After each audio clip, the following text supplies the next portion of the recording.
Hey guys, tonight we're stepping into one of those moments when the world tilts on its axis, and you can almost hear the sigh of an entire nation collapsing in on itself. It's April 9th, 1865. The war that's torn America apart for 4 long, blood-soaked years is finally ending.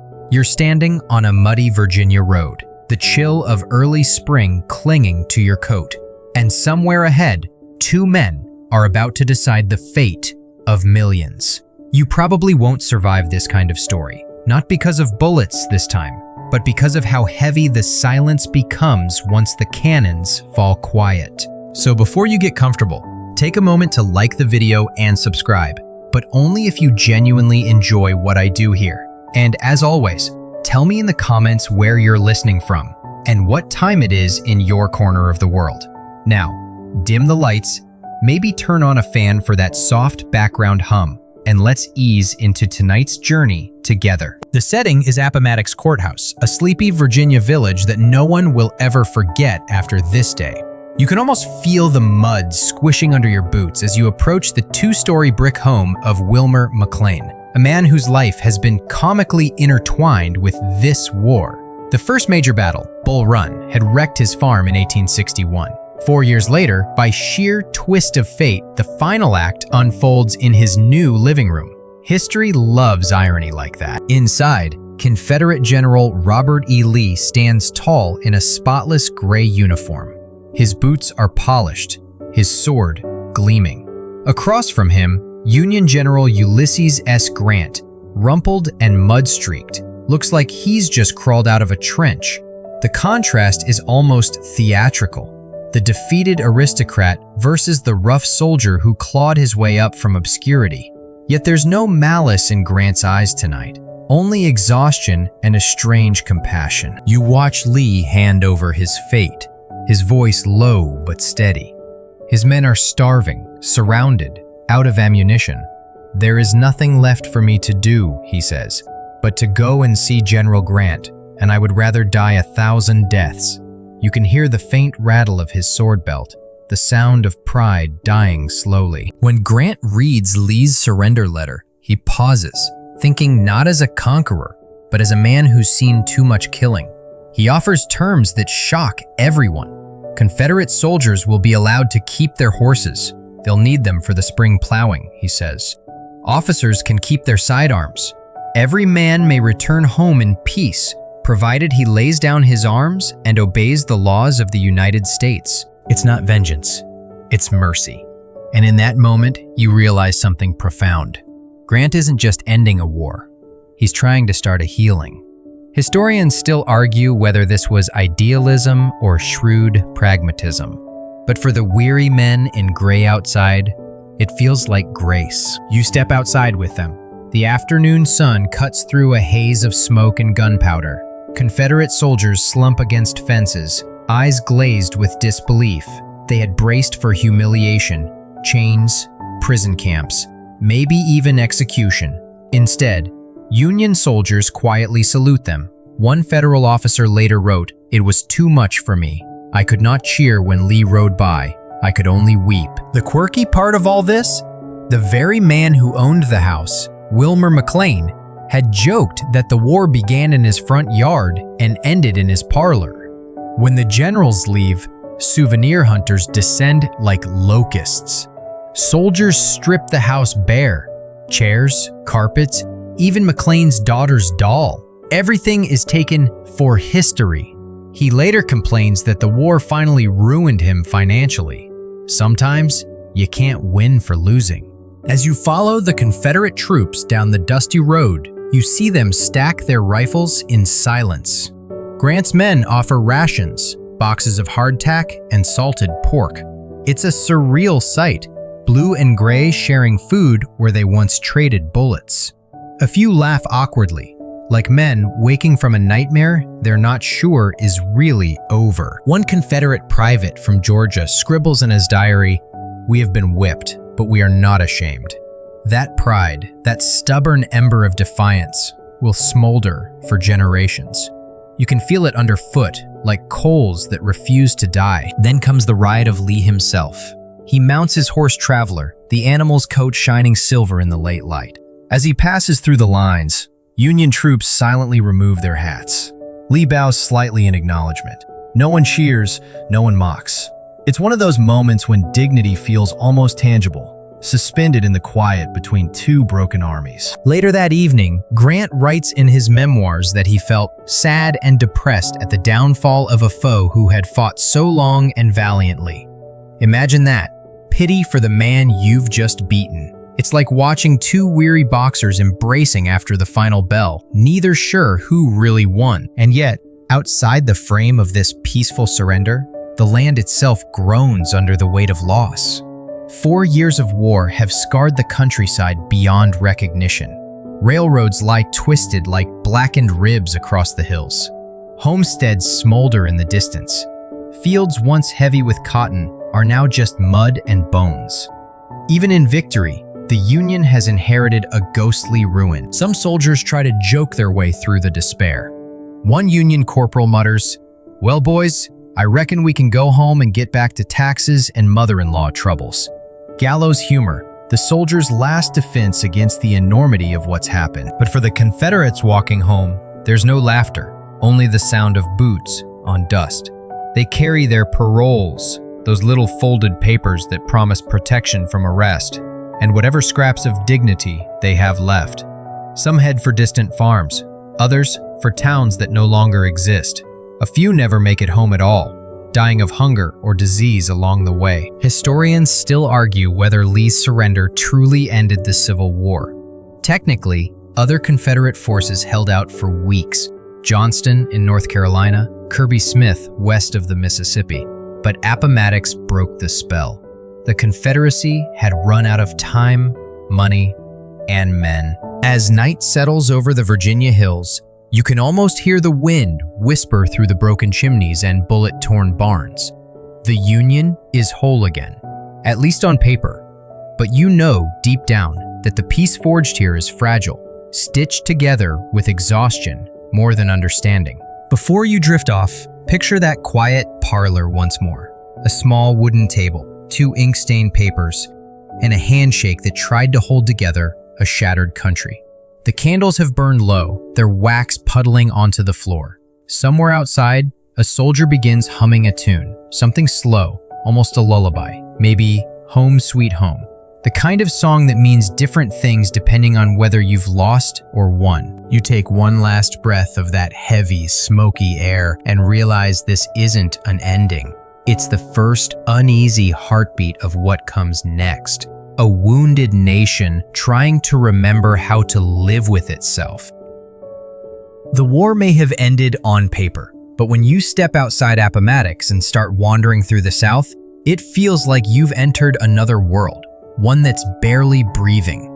The air still carries that strange metallic tang of burnt gunpowder, and every horizon seems stained with smoke. You walk past charred trees that look like blackened skeletons clawing at the sky. The birds are gone. The laughter, the songs, the thrum of daily life, gone.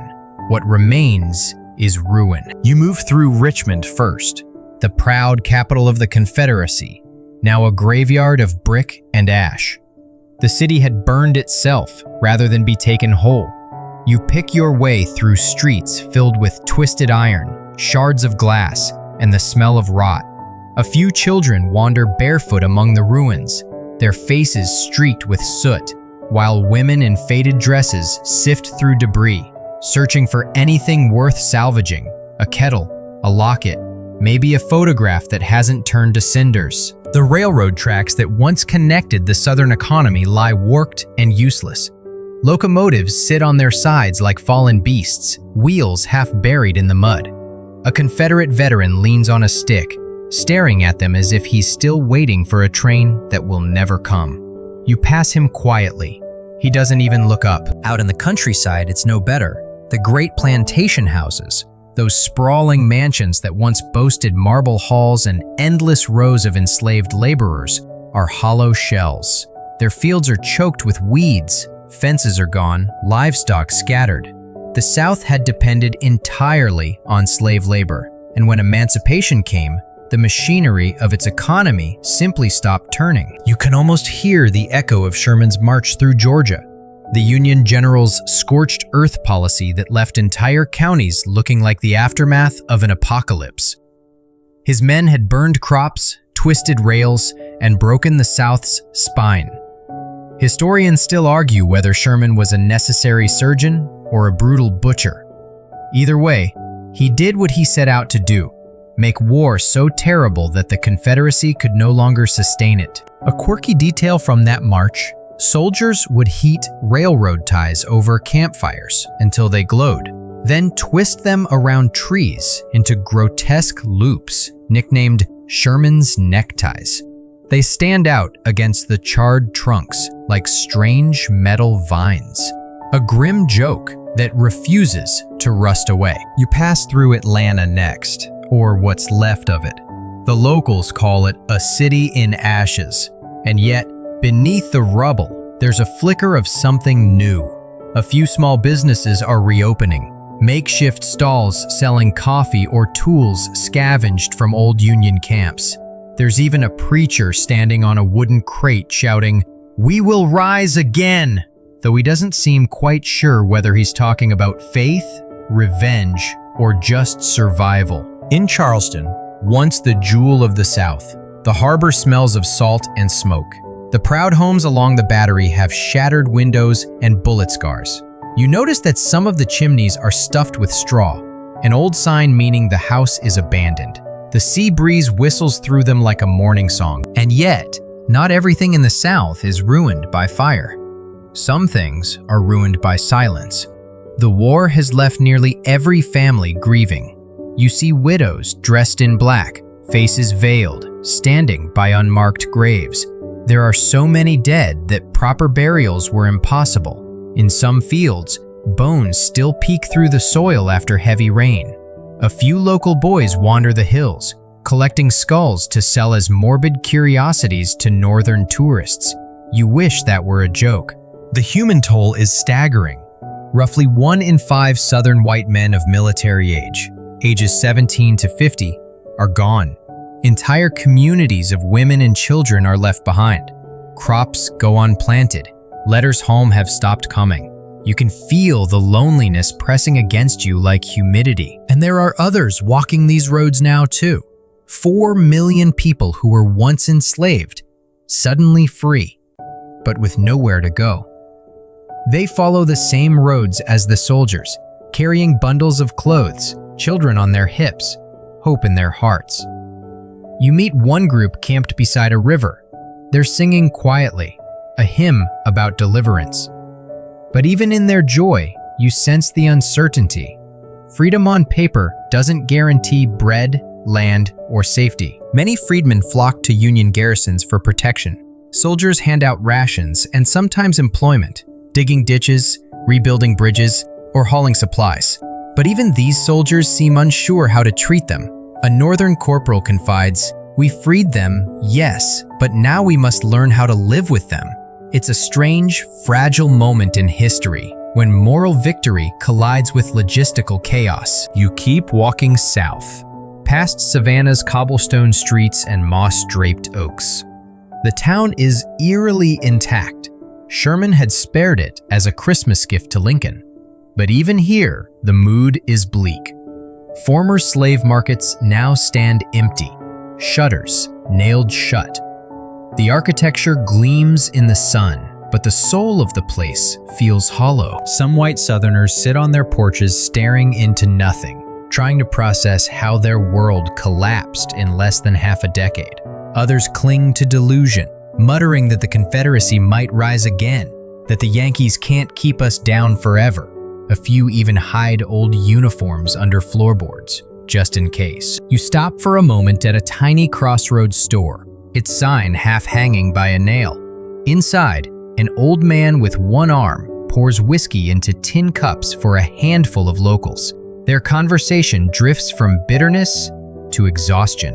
One mutters, "They burned our land and freed our slaves, and now they call us brothers again."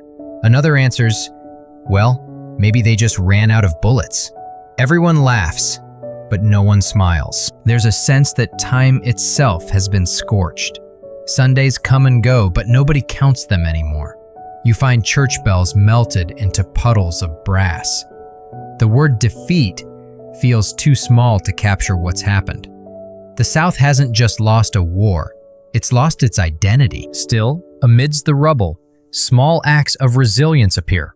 You see freedmen forming schools in abandoned churches, chalking letters onto old slate boards. You see women running makeshift markets, sewing clothes out of discarded Union tents. There's even a young ex-soldier teaching children to read under a willow tree, his blue coat faded to gray. You almost smile, the human spirit, stubborn as ever. Historians still argue whether this early recovery was genuine or just the illusion of motion. But when you look at the faces around you, tired, scarred, yet unbroken, you realize survival itself is a kind of defiance. Night falls over the South. The cicadas start their chorus, that endless hum of life trying to resume. Fires flicker from chimneys rebuilt with broken bricks. Somewhere far away, you hear a fiddle playing, a slow, plaintive tune that might once have been a dance song. It drifts across the hills like memory refusing to fade. You stand there for a long time, feeling both awe and sorrow. The war has ended, yes, but for these people, peace is just another battlefield. The cities will rise again, but the ghosts will never leave. And as you walk away from those burned-out towns and lonely farms, you can't help thinking that the hardest part of war isn't the dying, it's the living that comes after. You wake to the sound of a rooster crowing somewhere in the distance, a strangely familiar noise in a world that's been turned inside out. Morning sunlight spills across fields that used to hum with plantation life, but now it glints on rusted plows and broken fences. The South's proud plantation economy, the very system that defined it for centuries, has collapsed like a rotten beam. You trudge down a dirt road past what was once a sprawling cotton estate. The big house still stands, though barely. Its columns cracked, the veranda half collapsed, its windows gaping like black eyes. You can almost picture it as it used to be. Elegant dinners, laughter under oil lamps, the rustle of silk dresses, the steady rhythm of enslaved people working unseen in the background. That entire world vanished the moment the war ended. The slaves are free now, the masters are broke, and the soil itself seems to sigh under the weight of it all. In the fields, you see groups of freedmen gathering. They're not working today. They're holding a meeting. Word has spread that representatives from something called the Freedmen's Bureau are coming through soon. You edge closer and listen. A tall man in a frayed Union jacket, clearly a veteran, reads aloud from a paper that says the government might divide up land from the old plantations and give it to the newly freed families. 40 acres and a mule? Someone whispers hopefully. It's more than a dream. It's a promise of dignity. But you know how this story goes. Most will never see that land. The Bureau's agents do what they can, distributing food, setting up schools, and mediating labor contracts. But they're stretched impossibly thin. A single officer might oversee 10 counties. You meet one, a weary northerner who confides, "We're trying to build civilization out of ashes." He gestures toward the horizon, where smoke still rises from burned barns. But half the people here still believe the old one will come back, and that's the heart of the problem. The entire Southern economy had revolved around human bondage. Cotton was king, but enslaved people were the throne. When emancipation came, the wealth vanished overnight, not just because the labor was gone, but because it was the laborers themselves who had been the capital. A planter who once claimed to be worth $500,000 might now have a few goats and a burned roof. You pass by one such man, a former slaveholder in a torn waistcoat, sitting on a stump outside his ruined mansion. He stares at his hands like he doesn't recognize them. "They took everything," he mutters, meaning both his enslaved workers and his way of life. You nod silently. But in truth, the everything he's mourning was built on the backs of others. Still, the collapse hits everyone. White families who once measured their status by the number of slaves they owned now line up for bread beside the people they once owned. Former mistresses sell family silver just to buy flour. The roles have shifted, but not evenly, not easily, and not peacefully. You wander through a small town square where a group of freedmen are negotiating with an old landowner for wages. They argue over numbers, $15 a month, maybe 20, and you can sense the tension simmering. For generations, one side gave orders and the other obeyed. Now they're forced to look each other in the eye. The air is thick with awkwardness, pride, and the faint smell of molasses from the nearby mill. Sharecropping soon becomes the uneasy compromise.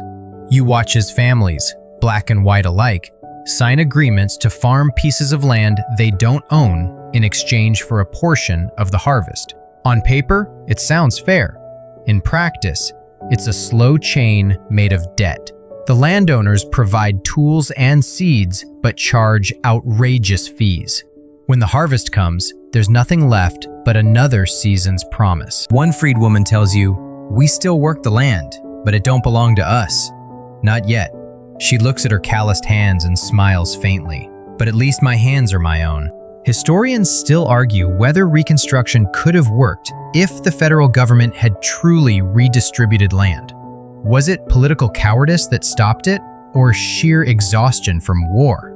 Either way, the chance for a new Southern economy built on equality slipped through those cracks like dust. And yet, amid all this ruin, you find sparks of change. A school opens in a former plantation stable. Inside, children of all ages recite their ABCs to a young teacher from Boston who can barely keep her voice steady. She's terrified, not of the kids, but of the townsfolk glaring through the windows. The local whites call her a carpetbagger, an outsider come to meddle, but she keeps teaching anyway, chalk dust in her hair, courage in her tone. You watch a boy, barefoot, maybe 10 years old, trace the letter F for freedom. He grins when he gets it right. That single moment feels more revolutionary than 1,000 battles. In another corner of the South, ex-slaves build their own communities. Freedmen's villages spring up near abandoned plantations, full of makeshift cabins and small gardens. They name them Hope, Liberty, and Newtown. Some even organize militias to defend themselves against raids. You walk through one and notice a hand-painted sign nailed to a tree. "We are free. Do not test it." It's not all triumph, of course. Hunger stalks the countryside. Epidemics spread through overcrowded refugee camps. Many freedmen wander northward, following rumors of jobs in cities like Washington or Philadelphia. They call themselves exodusters, chasing the promise of a better life. Some find it. Most find prejudice waiting for them in a new accent. And while the newly freed are struggling to survive, white Southerners are rewriting the narrative of defeat. They tell themselves it wasn't about slavery, but states' rights. They whisper that they were overwhelmed, not beaten. The lost cause myth begins to take shape right here, amid the wreckage. An emotional scaffolding to protect fragile pride. You ever hear one former colonel say, "We fought for honor, not for chains"? The others nod solemnly, clinking tin cups as if to toast an illusion. Still, no matter how many stories they tell, the landscape refuses to lie. Cotton fields have turned to thistle, the mansions crumble, the wealth that once flowed like a river has dried into dust. The South that returns to the Union isn't the one that left it. It's a ghost of its former self, haunted by both guilt and nostalgia. And somewhere in that wreckage, you find a sense of poetic symmetry. The very system that enslaved millions has enslaved its masters too, trapping them in a dependence on labor they didn't perform, on wealth they didn't earn. When that chain broke, it snapped both ways. As twilight deepens, you pause on a ridge overlooking miles of farmland. The air smells of turned soil and distant rain. You imagine all those people, newly freed and newly broken, trying to build a life from nothing. They'll plant again, they'll sing again, but the shadow of what came before will hang over every plow stroke. You take one last look at the ruins of a plantation house below. Fireflies flicker in the windows like the ghosts of old candles. Somewhere, a voice calls out across the fields, soft, tired, but free. And for the first time since Appomattox, you feel something stir beneath the ashes. Not the old order, but the fragile heartbeat of something new trying to live. You wake the next morning to the faint sound of a church bell, one of the few that survived the firestorms of the war. And for a fleeting second, it almost feels peaceful. But peace, you quickly realize, is only an illusion. The South isn't just rebuilding houses and farms, it's rebuilding its identity. And in the halls of Washington, the question everyone's asking is, how? You find yourself standing near a table strewn with maps, ink bottles, and weary men in black coats, the politicians of a country unsure how to glue itself back together. President Abraham Lincoln sits quietly at the head, his eyes hollow but kind, listening as advisors debate the future of the South. The war has been won, but the real fight, the one for the soul of the nation, is only beginning. Lincoln's plan is startling in its simplicity and mercy. He calls it the 10% plan. The idea is that once 10% of a Confederate state's voters swear an oath of allegiance to the Union and accept emancipation, that state can form a new government and rejoin the Union. 10%, just a fraction of its people. It's his way of saying, let's heal quickly. Let's not punish, but restore. You can almost hear him saying it in that measured voice of his, with malice toward none, with charity for all. You imagine him gazing out a White House window, watching the rain streak the glass, thinking about the thousands of letters from widows, orphans, and soldiers on both sides. He doesn't want revenge, he wants the killing to mean something. But even as Lincoln dreams of reconciliation, not everyone shares his gentleness. In Congress, a group of lawmakers known as the Radical Republicans bristle at the idea of letting former Confederates simply walk back into the Union with a signature and a handshake. To them, it sounds like pardoning a crime without a trial. You overhear their arguments in smoky committee rooms. The South must be remade, not forgiven, one declares. We must ensure the freedmen's rights with the same iron that crushed rebellion. They believe Reconstruction should be hard, even painful, a moral reckoning as much as a political one. Historians still argue whether they were idealists or opportunists, but one thing's clear. They weren't about to let Lincoln's leniency undo what 4 years of blood had purchased. Still, Lincoln's tone remains calm, almost fatherly. When asked whether traitors should be punished, he replies, "I shall treat them as if they had never been away." It's the kind of line that makes you stop breathing for a second. You almost want to believe it could work, that forgiveness could rebuild what hatred tore apart. Out in the streets, though, reality is already testing his faith. Former Confederate soldiers drift home to find their farms plundered, their families starving, their pride wounded. They expect arrest or exile, but instead, they find Union soldiers handing out rations. It's disorienting. Some take the food with trembling hands, others throw it to the ground in disgust. "I won't take Yankee charity," one spits, though he looks hungry enough to cry.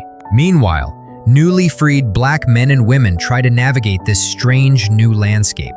Some begin to vote in local elections under Union supervision.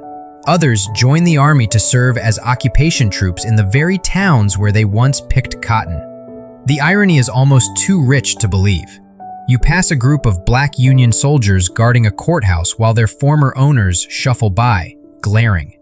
The tension crackles like summer lightning. Lincoln understands that Reconstruction can't just be about buildings and ballots. It has to be about hearts. He even proposes the creation of loyal governments in states like Louisiana and Tennessee, hoping they'll serve as examples for the rest of the South. But these governments are fragile, unpopular, and constantly threatened by both Northern suspicion and Southern fury. Still, Lincoln presses on. You see him one evening, leaning over his desk under the dim glow of an oil lamp, drafting the speech that will become his second inaugural address. His pen scratches steadily as he writes, "Fondly do we hope Fervently do we pray that this mighty scourge of war may speedily pass away. When he looks up, you can tell he knows it won't be that simple. There's a quiet sadness to his optimism, a recognition that peace might cost more than war ever did. Maybe that's why, when he visits Richmond after its fall, he doesn't arrive as a conqueror. He walks through the ruins surrounded by cheering freedmen, their hands reaching out to touch him like he's some kind of prophet. One woman cries, "Glory to God, the great Messiah of the colored race." Lincoln blushes, almost embarrassed. He simply says, "Don't kneel to me. That's not right. You must kneel only to God." It's a scene that feels too pure for politics, an image of what might have been if the story had ended there. But it doesn't. Back in Washington, opposition grows. Radical Republicans call his plan too soft. Southern Loyalists call it too harsh. And even some Union generals grumble that it's naive. You can't build peace on sentiment, one scoffs. Yet Lincoln insists, "I am bound to care for the wounded man, not to kick him because he has fallen." You think about that line as you wander through the corridors of Congress. Men argue, papers fly, tempers flare. The war is over, but the nation is still split. Not between blue and gray anymore, but between forgiveness and justice. A quirky little side note? Some radical Republicans actually floated the idea of confiscating all Confederate estates and redistributing them to freedmen as reparations. Imagine that, an entire South rebuilt from the ground up, with black farmers owning the soil they once worked as slaves. The plan never got close to passing, but for a moment, it flickered like a candle in the dark. Historians still debate what would have happened if Lincoln had lived another few years. Would he have held the line between leniency and reform? Would he have managed to keep the radicals in check while still guaranteeing freedom's promise? Or was the divide already too deep for any man, even him, to bridge? You leave the Capitol one evening as the sun dips behind the Potomac, casting long golden rays across the water. The city hums, with possibility and peril all at once. Somewhere behind you, Lincoln is preparing to attend a play, his first night of rest in months. You have no idea, of course, that this will be the last evening of his life. For now, he's still the gentle conductor trying to guide a broken orchestra back into harmony. He still believes the South can be forgiven, that the North can show mercy without losing its moral compass. And for just a moment, you let yourself believe it too. You close your eyes, listening to the faint echoes of his words, "with malice toward none, with charity for all." And you wonder if, in another timeline, those words might have been enough. The night after Lincoln's speech still lingers in your mind. The way the crowd glowed in torchlight, the way his voice carried over the damp air like something half divine. But now, a week later, you stand in the very same city and feel that light has been snuffed out. Word has spread like wildfire. Lincoln is dead. You hear it first from a telegraph clerk whose hands are still shaking. "Shot at Ford's Theater," he stammers. The rest of his words come out in fragments. The assassin was an actor. The president didn't survive. The city's under lockdown.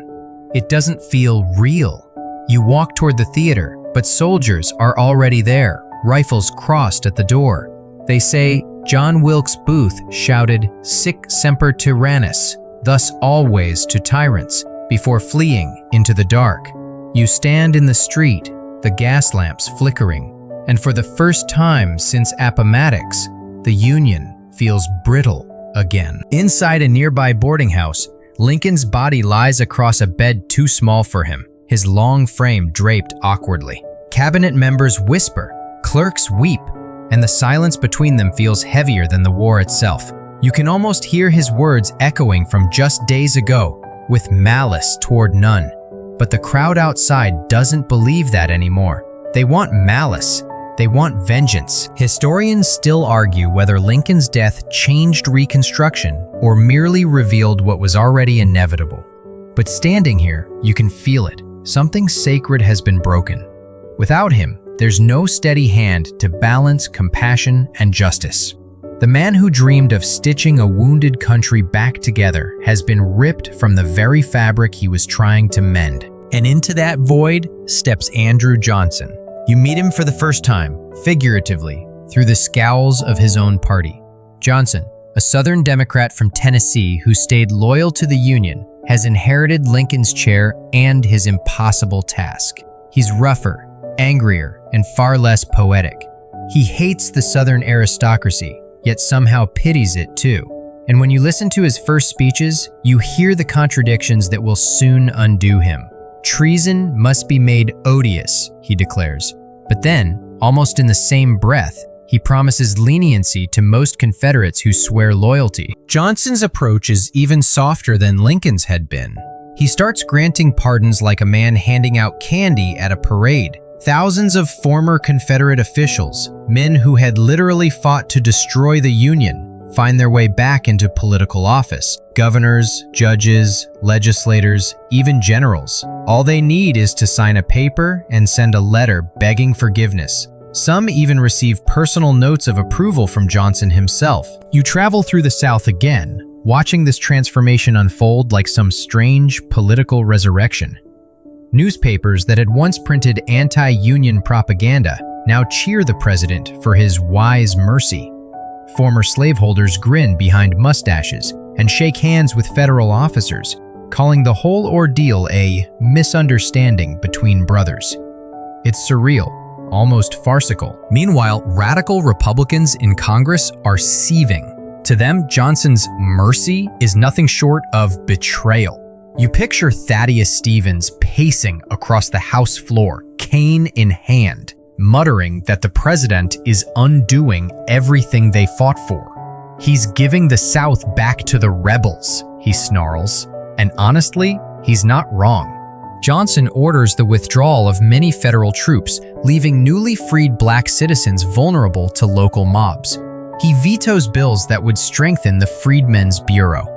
He refuses to support black suffrage, saying that Reconstruction should be controlled by white men alone. This is a white man's government, he declares in one unguarded speech. You almost want to look away. It's like watching the country backslide in slow motion. A quirky, almost absurd tidbit.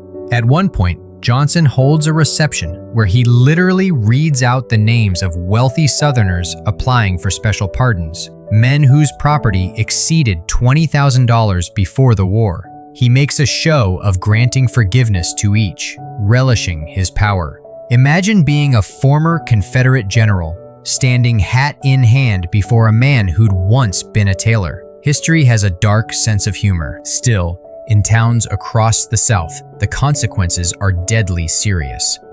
Freedmen who had begun to vote or run for office are pushed aside. Black soldiers are disarmed and dismissed. Local governments pass new laws called Black Codes that restrict nearly every aspect of freedmen's lives. No voting without property, no firearms, no loitering. If a black man can't prove employment, he can be arrested for vagrancy and leased back to a white employer. It's slavery, repackaged under a new name. You sit on a courthouse bench one sweltering afternoon as a black farmer named Elijah is fined for trespassing on land he's worked his whole life.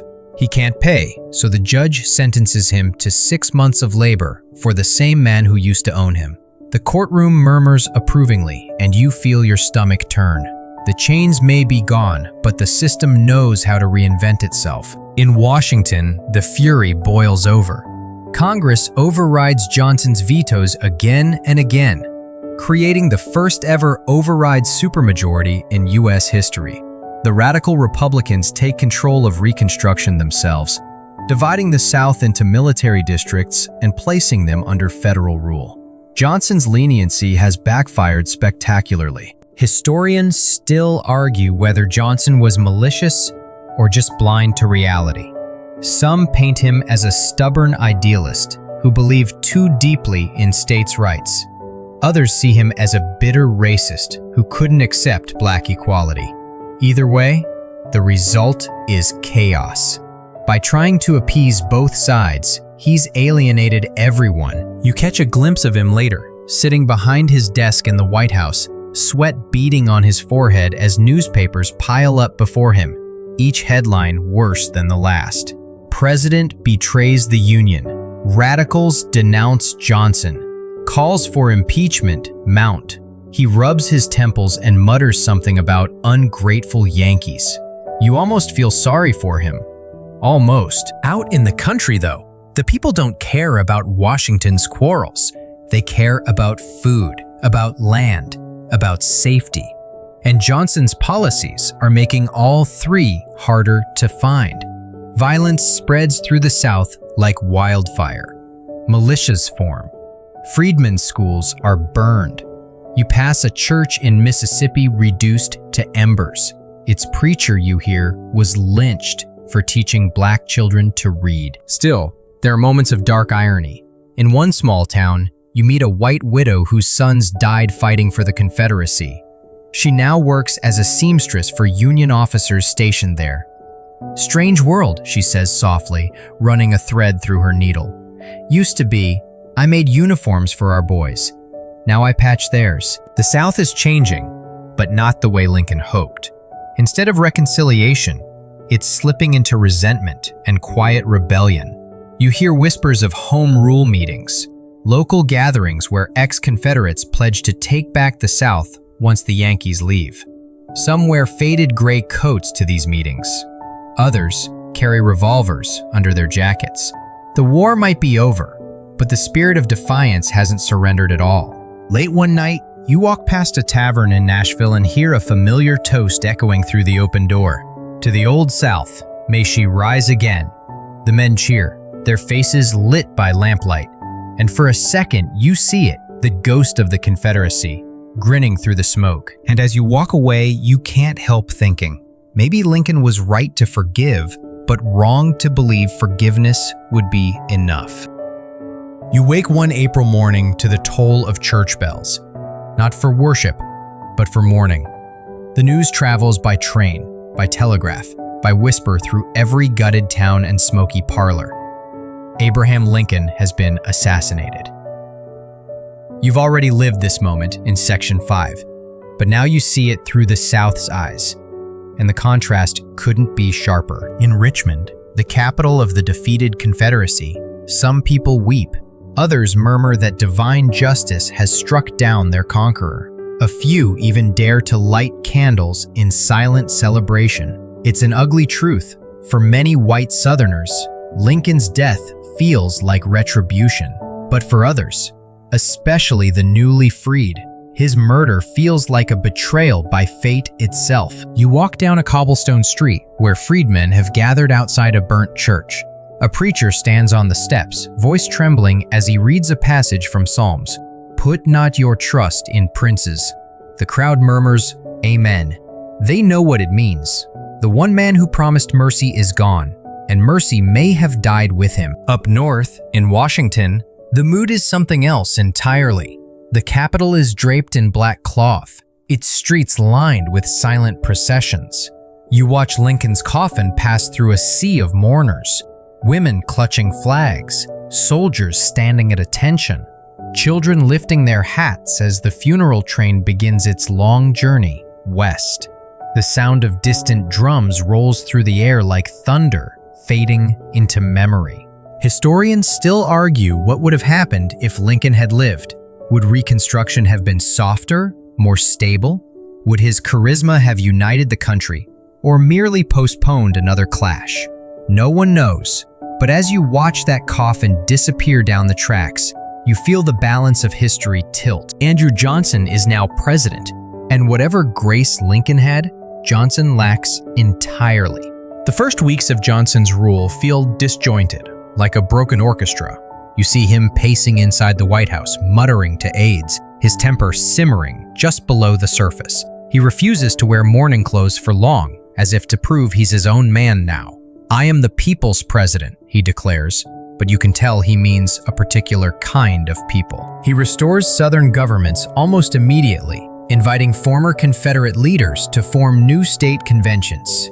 At first, the North expects gratitude, humility, maybe even repentance. Instead, what they get are swaggering politicians who look like they've learned absolutely nothing. You travel to Mississippi, where the first of these reconstructed legislatures is in session. The delegates, all white, all former rebels, are already drafting new laws.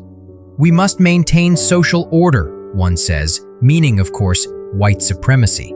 The result is the birth of the Black Codes, thinly disguised attempts to re-enslave freedmen. Under these laws, Black citizens must carry papers proving employment. They cannot testify against whites in court. They can't serve on juries or vote. And if they're found idle, they can be arrested and hired out to labor on plantations again. One Mississippi law even mandates that Black workers sign yearly contracts, and if they quit early, they lose all wages. You stand in the back of that courthouse and feel your jaw clench. It's freedom on paper and slavery in practice. You walk out into the sun, the heat pressing down like judgment. A freedman named Isaiah is working the fields nearby. He tells you his story. Born a slave, freed by the Emancipation Proclamation, now bound again by debt and fear. They say we free, he mutters, but I still gotta bow my head when they pass. You watch his hand tighten around his hoe. Only difference now is I can look at the sky when I say my prayers. The bureau agents you met earlier are still trying to keep order. They set up courts to hear complaints, mediate disputes, and stop violence, but they're overwhelmed. In one district, you find just 2 federal officers responsible for tens of thousands of people. They live out of tents, ride half-broken mules, and sleep with revolvers under their pillows. One of them, a gaunt lieutenant from Ohio, tells you flatly, "We're losing this peace faster than we won the war." Meanwhile, in Washington, radical Republicans are done being patient. They gather like storm clouds, furious that Johnson is allowing ex-rebels to rule again. Thaddeus Stevens, his cane tapping like a drumbeat of anger, announces on the House floor, "The South is unrepentant and unreformed. We must remake it by law, if not by conscience." You can practically feel the marble tremble under his voice. So Congress begins to craft new Reconstruction acts. They push for the 14th Amendment, citizenship, and equal protection for all born in the United States. But when they send it to Johnson, he vetoes it, claiming it violates states' rights. You almost want to shout at him through time, "States' rights? That phrase just burned the nation down." His veto only makes the radicals stronger. They override him, a constitutional first.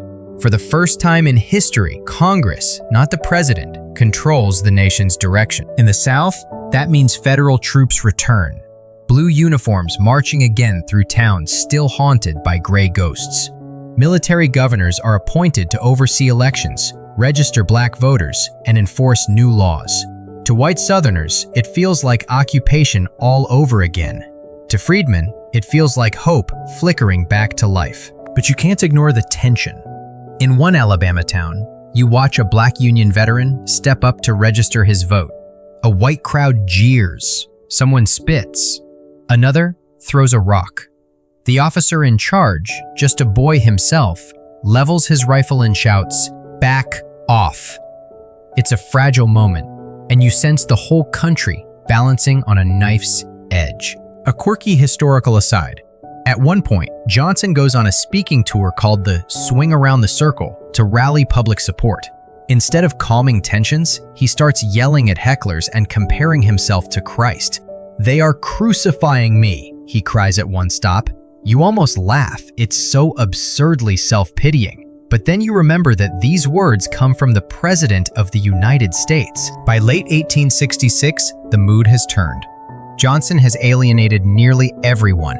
The radicals, the moderates, even the northern public.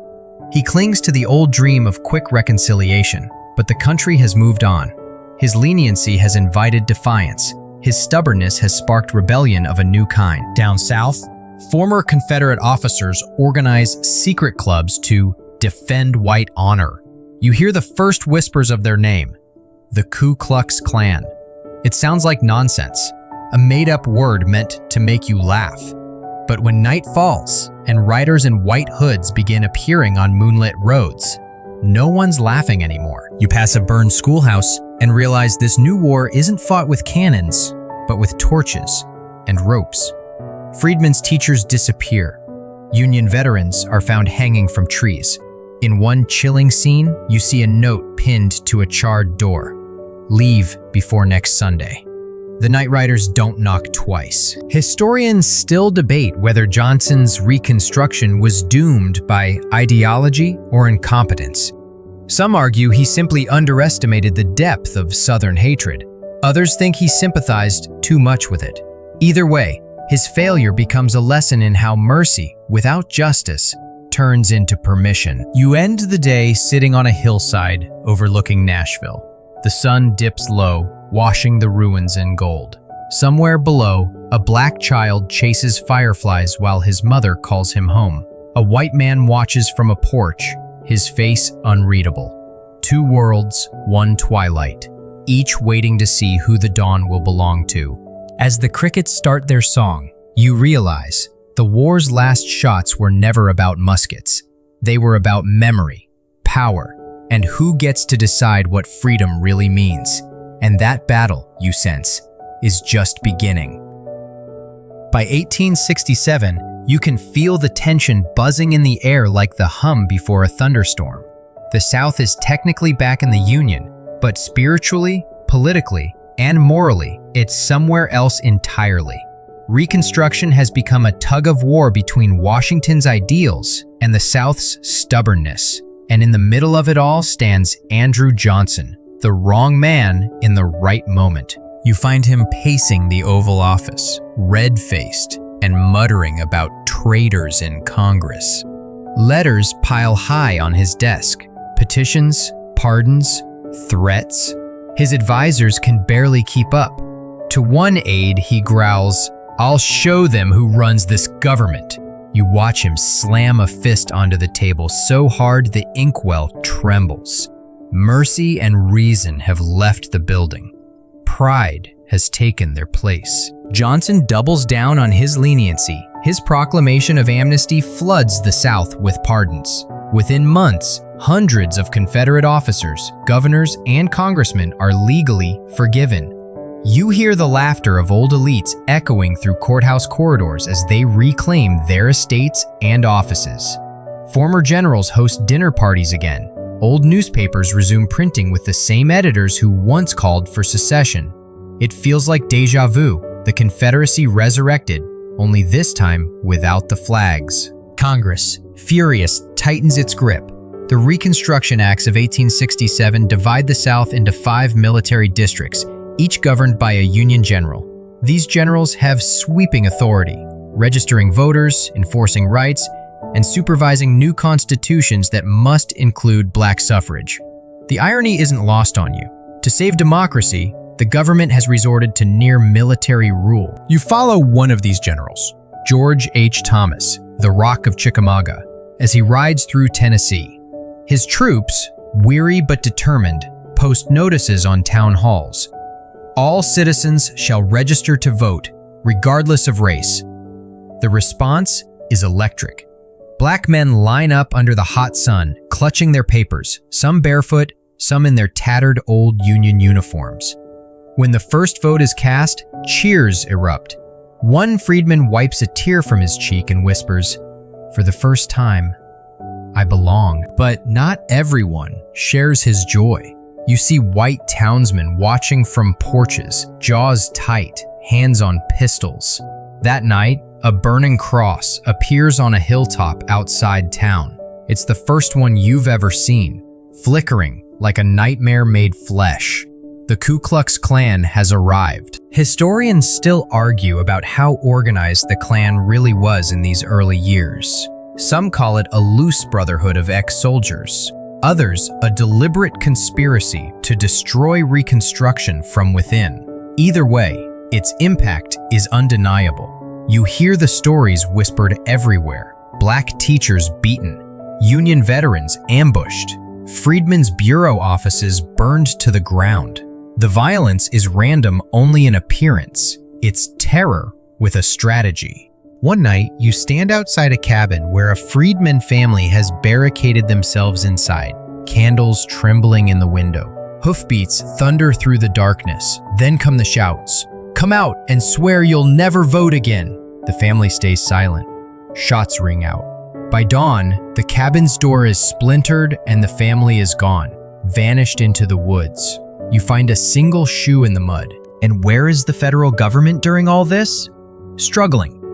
Congress passes the Enforcement Acts to curb the terror, giving troops the power to arrest and prosecute Klansmen. But the South is wide, the roads long, and the night endlessly dark. For every arrest, 10 new rioters appear. Meanwhile, Johnson's feud with Congress explodes into open war. The radicals impeach him in 1868, charging him with violating the Tenure of Office Act after he tried to fire his Secretary of War, Edwin Stanton.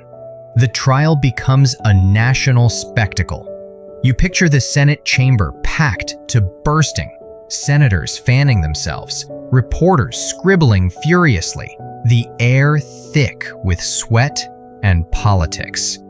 When the final vote is tallied, Johnson survives by a single vote, just one. His presidency is crippled, his credibility gone. He limps through his remaining months like a ghost haunting the White House. You imagine him sitting alone at his desk, muttering, "History will vindicate me." But even he doesn't sound convinced. Out in the South, though, the machinery of Reconstruction keeps grinding forward. New state constitutions are written, this time with black delegates sitting beside white ones. You attend one of those conventions in South Carolina. The room buzzes with debate, optimism, and fear. One black delegate stands and says, "We are here not by favor, but by right." The applause that follows is cautious but real. By 1868, the unthinkable happens. Black men are elected to public office. Sheriffs, legislators, even members of Congress.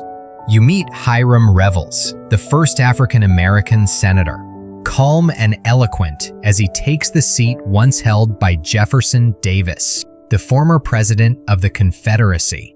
History really does have a flair for poetic irony. Still, progress comes wrapped in peril. For every law passed, a new backlash rises. Former Confederates invent new tactics, poll taxes, literacy tests, understanding clauses, to disenfranchise black voters without violating federal law. You can almost admire the ingenuity if it weren't so cruel. You pass through a courthouse where a clerk demands that a freedman read and interpret a section of the state constitution before registering. The man stumbles on a word, apportionment, and the clerk smiles coldly. Come back when you're educated. It's rigged from the start, and everyone knows it. At the same time, the economy refuses to cooperate. Cotton prices plummet, railroads rot, and small farmers, black and white alike, are trapped in cycles of debt. Sharecropping has become the South's new bondage. A landowner lends seed, tools, and land in exchange for half the crop. But somehow the math never works out. Each year the debt grows, and the promise of freedom fades into a lifetime of labor. You visit one such farm outside Montgomery. The soil is thin, the cabin roof leaks, and a ledger hangs nailed to the wall, a record of endless deficits written in red ink. The sharecropper, a wiry man named Sam, shrugs when you ask how he'll pay. "Next year," he says with a hollow laugh. "Maybe next year." Yet even in this bleakness, there are glimmers of humanity. Churches multiply, serving as both sanctuaries and schools. Black women form benevolent societies, pooling pennies to buy land or build orphanages. One woman in Savannah tells you proudly, "We build what they burn." You feel something stirring, an indomitable will that no law can crush. Back in Washington, the nation turns its eyes toward the 1868 election. Ulysses S. Grant, hero of Appomattox, runs on the slogan, "Let us have peace." You can hear the exhaustion in those words, a plea more than a promise. He wins easily, carried by black votes and Northern faith that he'll defend Reconstruction where Johnson failed. Grant is a man of few words, but deep conviction. You see him in his office, cigar smoke curling through the air as he reads reports of Klan atrocities. "If the law fails, the army will not," he says quietly. And for a while, it works. Under his presidency, federal marshals crack down on terror, and the Klan's first incarnation is crushed by 1871. Still, the dream of a truly equal South feels fragile. You wander through New Orleans, where brass bands play again, and shop fronts reopen. But beneath the music, you sense unease. The city buzzes with energy, but also resentment. White merchants grumble about Yankee interference. Black veterans march proudly in uniform, drawing glares from former rebels. Historians still debate whether this period, called Radical Reconstruction, was America's best chance at real racial democracy, or just a brief illusion before the old order reclaimed its throne. Walking those streets, you can't decide. It feels like standing at a fork in time. One road leading toward justice, the other toward repetition. That night, you stop by a boarding house where two veterans, one blue and one gray, share a bottle of whiskey. They sit in silence, staring at the floor. Finally, the Confederate says, "Maybe we fought for nothing." The Union man answers, "Or maybe we ain't done fighting yet." You leave them there, their faces lit by the last flicker of the lamp, and realize both might be right. The war's guns are silent, but its echoes are still marching. You wake in a world that looks deceptively calm. The trains are running again, the crops are green, and the newspapers talk about normalcy. But as you step off the platform in a small southern town in 1869, you can feel the lie humming under the surface. Reconstruction hasn't brought peace, it's just changed the rules of the war. In the town square, you see something that feels almost surreal. A black sheriff standing beside a white deputy. They're posting election notices on a wooden board. The words "State Convention" shimmer faintly in the morning light, and for a moment, it feels like progress is possible. But a group of white men on the opposite side of the street just watch, their faces expressionless. One spits into the dust, another mutters, "Not for long." You can't shake the feeling that every gain here is written in pencil, easy to erase. Across the South, former Confederates are re-entering politics under new names and fresh coats of civility.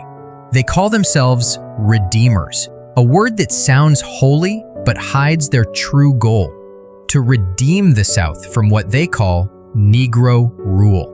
You follow their rise like a dark tide creeping back over a beach. They campaign on promises of stability, but their slogans are steeped in resentment. Home rule, our way of life, no carpetbagger control. Each phrase is a whisper of the old Confederacy dressed in Sunday clothes. One by one, ex-generals and old politicians return to office. In Georgia, former Confederate Vice President Alexander Stephens, yes, that Stephens, wins election to Congress. In Mississippi, the legislature fills again with familiar faces. You see the same men who once signed secession documents now taking oaths of allegiance to the very union they tried to destroy. The irony burns hotter than the July sun. You watch one of these ceremonies in person. The man taking the oath, a former Confederate colonel, recites it mechanically, his lips curling at the word loyalty. When he finishes, the clerk applauds politely, but as soon as the door closes, the colonel mutters, "The Yankees may have won the war, but will win the peace." You don't doubt him. Meanwhile, the federal presence that once kept order begins to thin. Grant's troops are spread across vast territories, and Washington grows weary of funding military rule. Northerners are tired of Reconstruction. The taxes, the scandals, the endless stream of Southern crises. They start to tune out, convinced that the South will sort itself out. It's a dangerous assumption. Historians still argue whether Grant's heart was bigger than his ability to govern. He wanted to protect freedmen and suppress terror, but corruption seeped into his administration like damp through a wall. Railroads, whiskey rings, bribery, each scandal chipped away at Northern faith in the mission. You overhear a Northern newspaper editor sigh, "We can't purify the South while drowning in our own filth." Without Washington's attention, Southern redeemers move fast. They rewrite state laws, redraw voting districts, and quietly purge black officials from office. You visit one state house where the last black legislator packs his belongings into a wooden crate. He smiles bitterly and says, "They don't shoot no more. They just vote us out." Still, not everyone surrenders. Across the countryside, freedmen's communities continue to thrive in small ways. You see self-sustaining towns sprouting up on the fringes of plantations, places like Mound Bayou in Mississippi, built by freed slaves determined to live free of white control. The people there farm, run schools, and publish newspapers. They build churches that ring with music so fierce and joyful that even despair itself seems to take a seat and listen. You stop at one of those Sunday gatherings. The preacher, an old man with a scar on his cheek, thunders from the pulpit. "We have been cast down but not destroyed." The congregation roars in response, and for a moment, you can feel the pulse of a new South, one that's not built on cotton, but on courage. But hope, as always, comes with risk.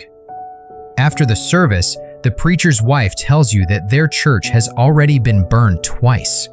"They'll come again," she says softly, "but we'll just rebuild it again." She gestures to a bucket line of women mixing clay for bricks. Ain't nobody can burn faith. Elsewhere, the backlash takes subtler forms. Former Confederate officers form rifle clubs and social lodges, names that sound innocent but mask paramilitary groups. They wear suits instead of hoods now, but their purpose hasn't changed. They intimidate black voters, rig elections, and enforce racial hierarchy with a smile. When federal marshals investigate, witnesses forget what they saw. It's a theater of amnesia, and everyone knows their lines. One evening, you share a train car with a white planter and a black schoolteacher. They sit at opposite ends, both reading newspapers. The planter's headline praises reconciliation achieved. The teacher's paper lists the names of murdered freedmen. They don't speak, but the silence between them says everything. The nation is stitching itself together with different threads, and the seams are starting to fray. By 1870, the 15th Amendment passes, guaranteeing voting rights regardless of race. You expect celebration, and there is some, but it feels muted, wary. People have learned that rights on paper don't stop bullets, or ballots cast in secret. Still, the moment matters. You see newly registered voters lining up at dawn, their fingers ink-stained, their faces solemn. "I never thought I'd live to see this," one man says, voice trembling. "To mark my name and have it count." A quirky historical footnote. In some towns, freedmen formed parades to celebrate the amendment, waving banners that read, "We are citizens." In response, local whites hung signs that said, "We are still in charge." If irony were currency, Reconstruction would have been the richest era in American history. As the decade rolls on, Reconstruction governments struggle to survive. They build public schools, repair railroads, and establish hospitals. You might call it the first real experiment in Southern democracy. But money runs out, Northern support wanes, and white resistance grows organized. In state after state, Redeemers win elections through intimidation and fraud. By 1874, most Southern legislatures are back in the hands of men who never accepted defeat. You travel to Louisiana, where the transition happens violently. In 1873, the Colfax Massacre leaves over 100 black citizens dead after a mob overruns a courthouse defended by freedmen. The attackers face trial, but the Supreme Court later overturns their convictions, ruling that the federal government has no power to prosecute private acts of violence. You read the opinion twice, stunned.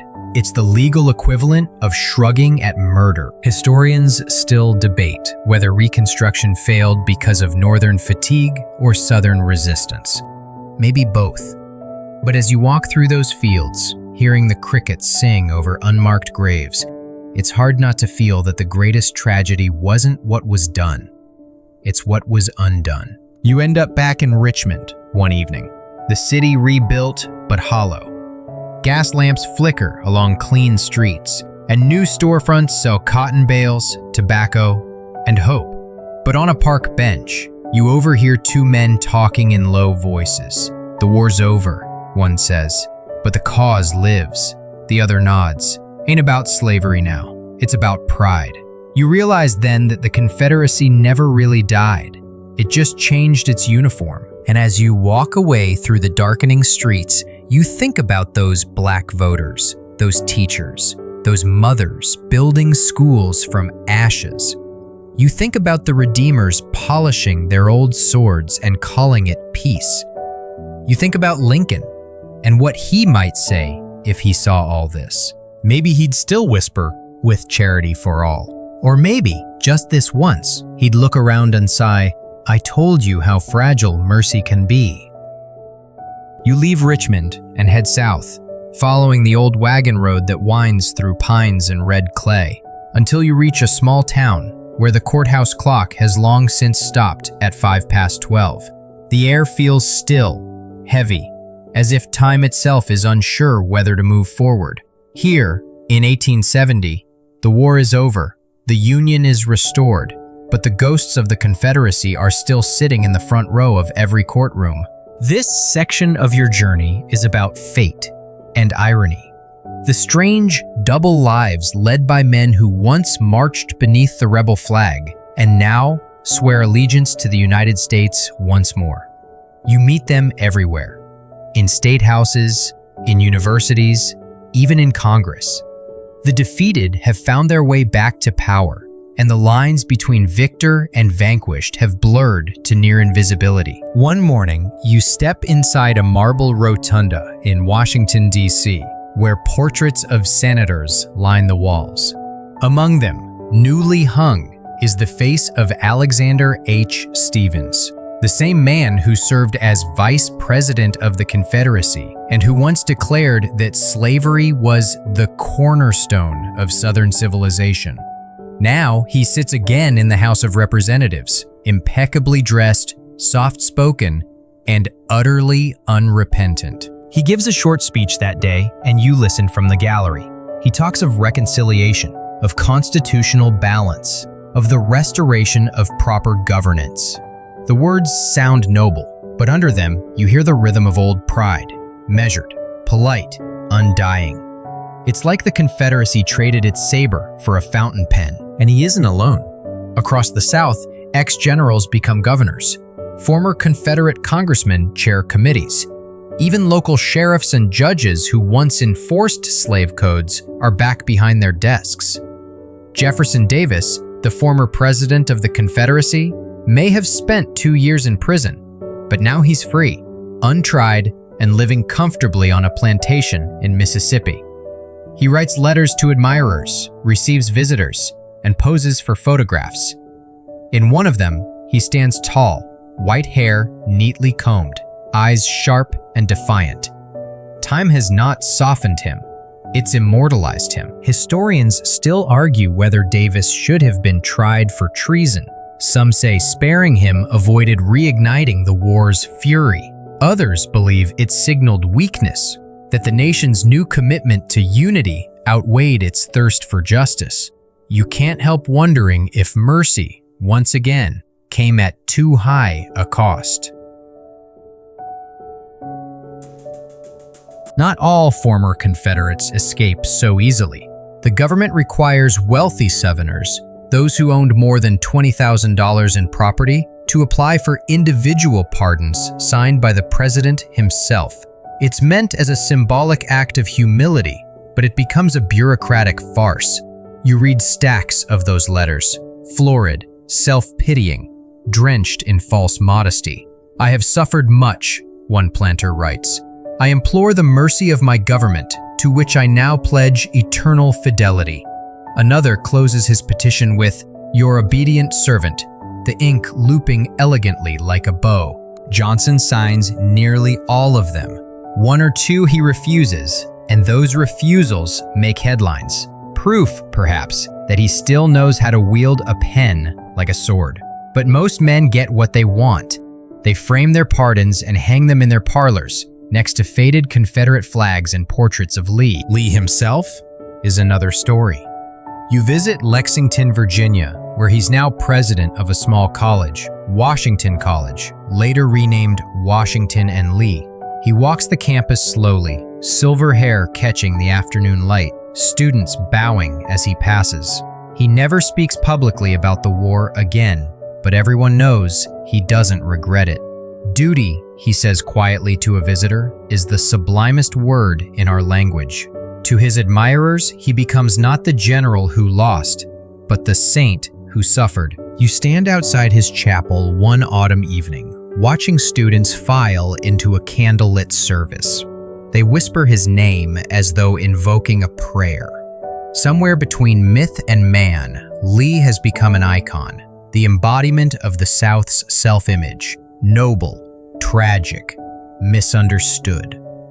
The lost cause religion has found its first saint. And then there's Jefferson Davis again, this time seated in his study, dictating his memoirs. You catch the sound of his voice, measured, almost regal, as he insists that the war was not about slavery, but about liberty. You almost laugh at the audacity, but then you realize that people are listening.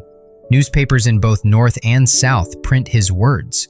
The rewriting of history has already begun, and you can feel it spreading like ivy up the walls of memory. A quirky detail, the shackles that once bound Davis during his imprisonment at Fort Monroe are displayed briefly in northern exhibitions as curiosities.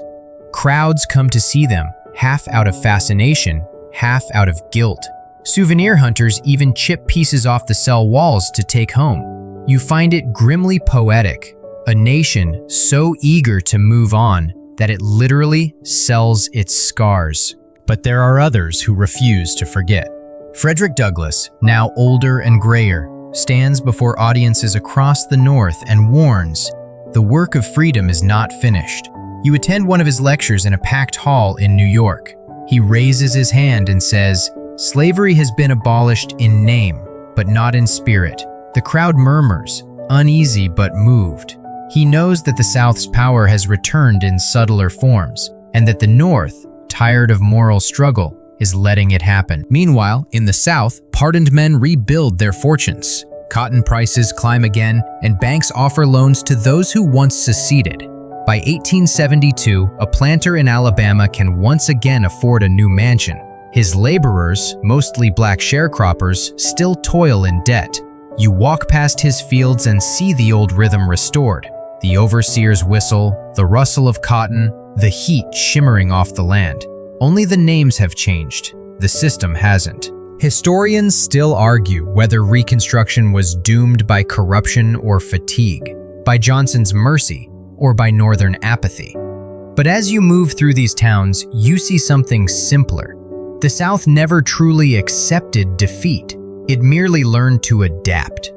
Every pardon, every handshake, every statue of a mounted soldier is part of that adaptation. And speaking of statues, you see them rising everywhere now. In courthouse squares, on hilltops, in cemeteries. Men in gray bronze, staring nobly into the distance. At first, they commemorate loss. Later, they rewrite it. The plaques talk of valor, honor, heritage. You realize that memory itself is under reconstruction. One afternoon, you visit a sculptor's workshop in Richmond. He's chiseling the face of a soldier, chin lifted, gaze serene. It's for the Ladies' Memorial Association, he tells you. They're paying for a monument to our fallen sons. You ask him which sons. He smiles faintly. The good ones, he says. The chisel strikes again, sharp and deliberate. You can't help thinking about that. How a defeated people, stripped of armies and governments, found victory in narrative. Guns rust, Stories endure. By nightfall, you're walking down a road lined with magnolia trees, the scent sweet and heavy. A light breeze rustles the leaves, and you imagine Lee's ghost riding past on Traveler, his horse's hooves muffled by the dust. You wonder how many generations will grow up hearing about his noble cause, never once hearing about the millions of enslaved people who paid for that nobility. In the distance, a church bell rings, soft and melancholy. The Confederacy may be gone, but the idea of it lingers in every sound, every story, every silence. You know deep down that reconciliation has come, but not equality. And as you head toward the next town, under a sky fading from blue to violet, you whisper to yourself that maybe history doesn't repeat. Maybe it just keeps forgetting to change. You keep heading south until the air grows thick with humidity and the accent softens into something musical. It's the early 1870s now, and everywhere you go you meet people who call themselves exiles, though they've left the country by choice. The Confederacy may have surrendered, but not all Confederates surrendered with it. Some have vanished beyond the horizon, taking their pride and their dreams of the Old South with them. You begin this strange chapter of your journey in a port city, New Orleans, maybe Mobile, where ships are loading cargo and passengers bound for distant shores. Men in weathered gray coats stand on the docks beside women in hoop skirts and parasols, children clutching rag dolls. You catch snatches of their conversations. It's better than living under Yankee rule. They'll never understand us. We'll build a new Dixie somewhere else. Their destinations scatter across the map like ash on the wind. Some head to England or France, hoping for sympathy from European elites. Others, more adventurous or desperate, set sail for Mexico, where Emperor Maximilian, an Austrian on a Mexican throne, had once welcomed Confederate officers to help build his army. But Maximilian's dead now, executed by firing squad in 1867.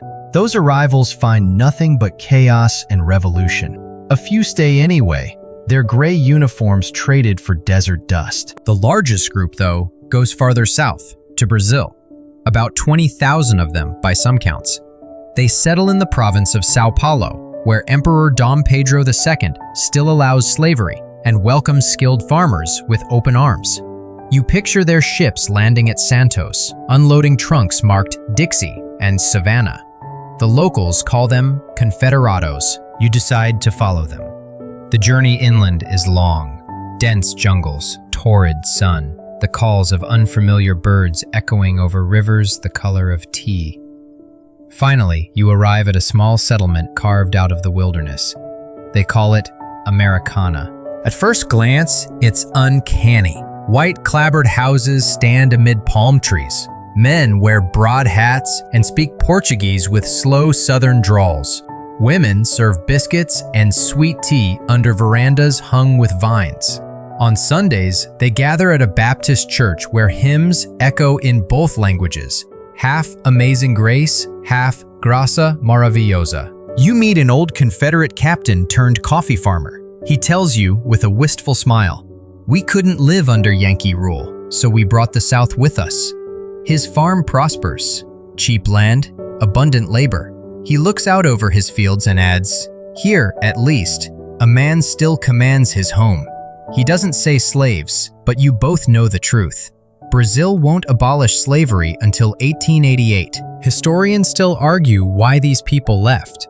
Was it nostalgia, defiance, or simple economics? Maybe all three. What they built here is equal parts fantasy and survival. They host Confederate picnics, wear faded gray uniforms on holidays, and raise their children on stories of Lee and Jackson as saints. They call the Civil War the lost cause, as if it were a noble tragedy rather than a failed rebellion. You attend one of their gatherings, sunlight filtering through tropical trees, the air full of fiddle music and laughter. A little girl in a white dress recites a poem about the flag that never falls. The adults applaud politely. For a second, it feels harmless, even sweet. But then you realize that the flag she means is the same one under which millions were enslaved. You feel a chill that no amount of sunlight can warm. Not all immigrants find comfort. Some drift through Europe, men without countries. In Paris, you meet a former Confederate diplomat sipping absinthe and complaining that the old world has lost its manners. He shows you a pocket watch engraved with the letters CSA and mutters, "We were gentlemen once." Another lives in London, trying to sell tobacco while dodging creditors. "The Queen's polite," he says bitterly, "but she won't buy cotton that's been burned." You hear stranger tales too. Confederates joining the Egyptian army, seeking adventure in faraway deserts. A few even fight in the Franco-Prussian War. The Confederacy, it seems, lives on in fragments scattered across continents, a diaspora of defeat, clinging to pride like a relic. Back in America, though, the South is changing faster than any of them realize. Freedmen are buying land, black schools are flourishing, and new railroads knit the Union together again. You think about those exiles sipping coffee in Brazil, dreaming of the past while the future rolls forward without them. Maybe, in leaving, they've preserved not the South they loved, but the illusion of it. You visit the Confederate cemetery in Americana one morning. It's quiet, the graves shaded by jacaranda trees. The headstones bear names like Jackson, Carter, and McKnight. Some are carved with the old battle flag, others with crosses. A few carry inscriptions in Portuguese. You kneel by one and trace the words, "Aqui descansa sulista, morreu longe de casa." Here rests a Southerner. He died far from home. A group of school children passes by carrying flowers. Their teacher, Brazilian-born but of Confederate descent, tells them to honor their ancestors. You wonder what she tells them about what those ancestors fought for. Maybe she leaves that part out. Maybe she believes the myth too. A quirky detail. Every year, the town holds a Festa dos Confederados, a festival where descendants of these settlers dress in hoop skirts and gray uniforms, wave Confederate flags, and dance to country music.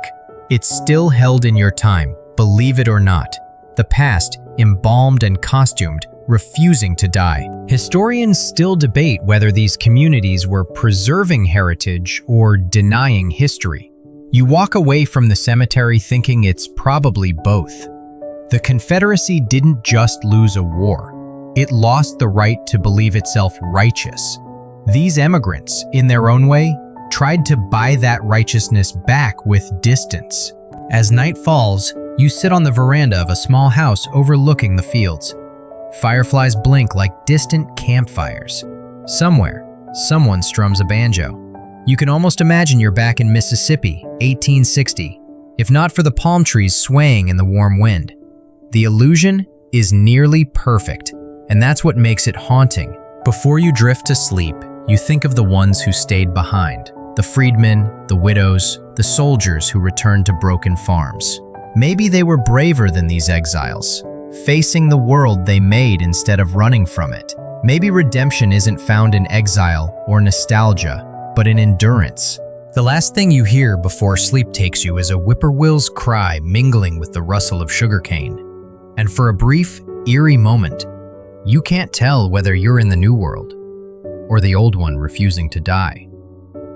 When you finally return to the United States, the ports feel both familiar and foreign. The war has been over for nearly a decade now, but as your carriage bumps along the muddy roads of Georgia, you realize peace hasn't exactly come. It's just put on a different mask. Reconstruction is wearing thin. The Union troops who once patrolled these streets have mostly gone home, leaving behind a South still scarred, still angry, and still clinging to ghosts. You pass through what was once the heart of cotton country. The fields are back in use, but they look different now.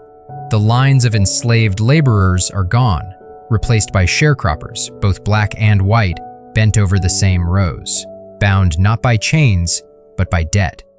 The shacks that dot the horizon are made from the splinters of old barns and dreams, their roofs patched with tin and canvas.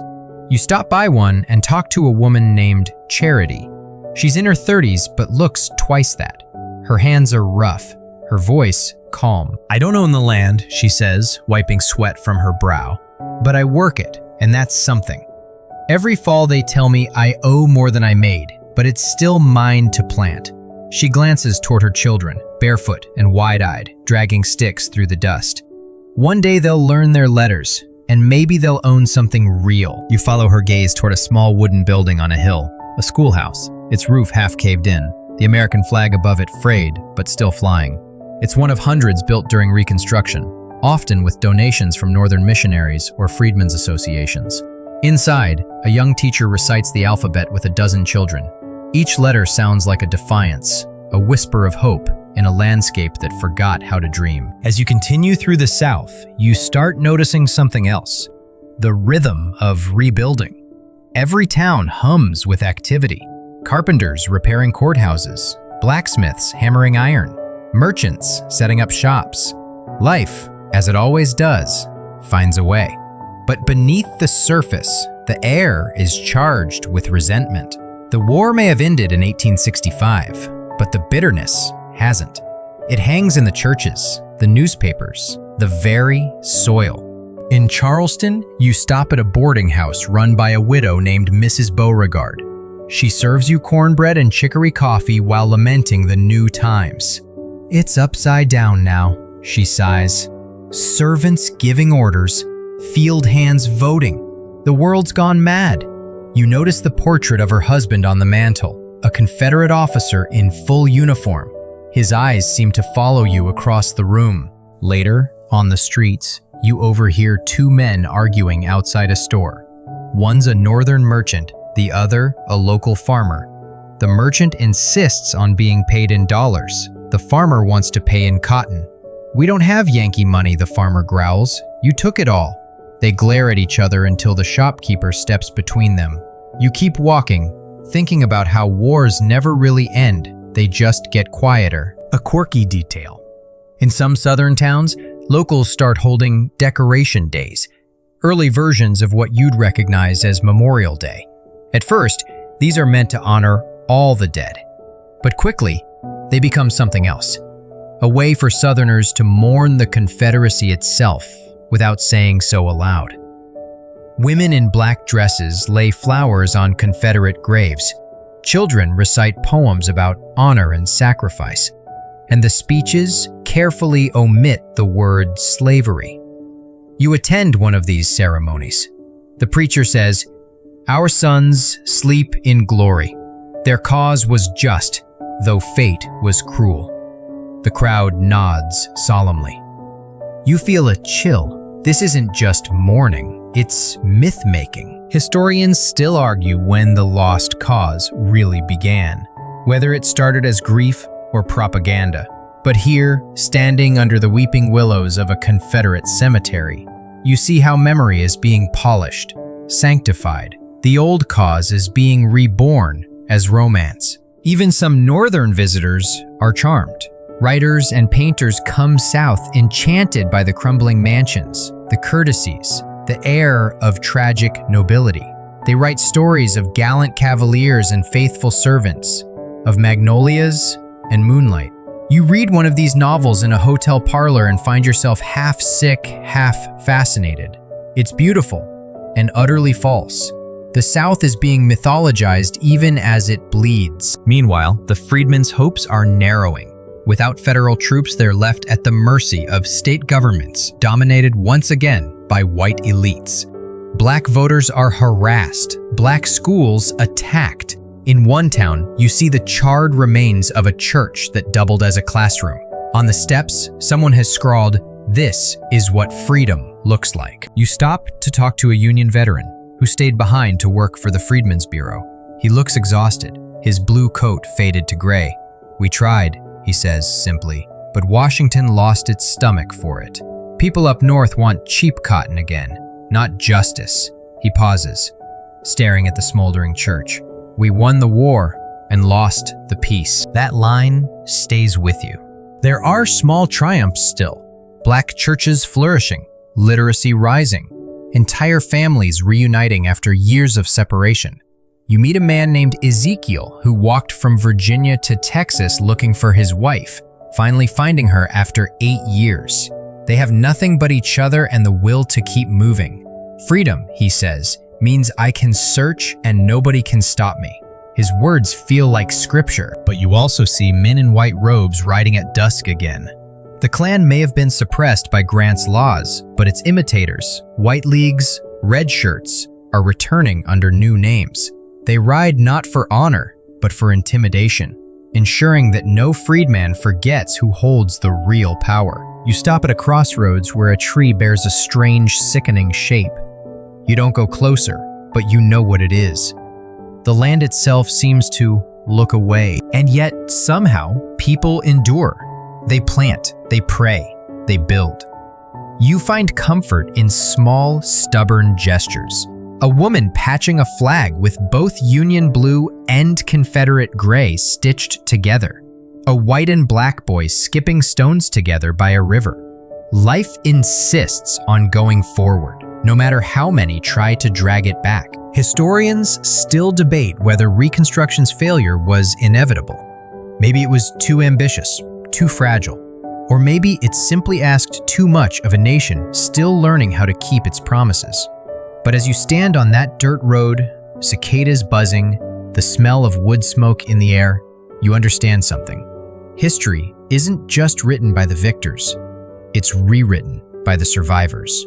And in this wounded, weary South, everyone is surviving in their own way, by remembering, by forgetting, or by pretending that the two are the same. By the mid-1870s, the South has learned a cruel kind of rhythm. One step forward, two steps back. You travel through Mississippi again and notice how everything seems both rebuilt and broken.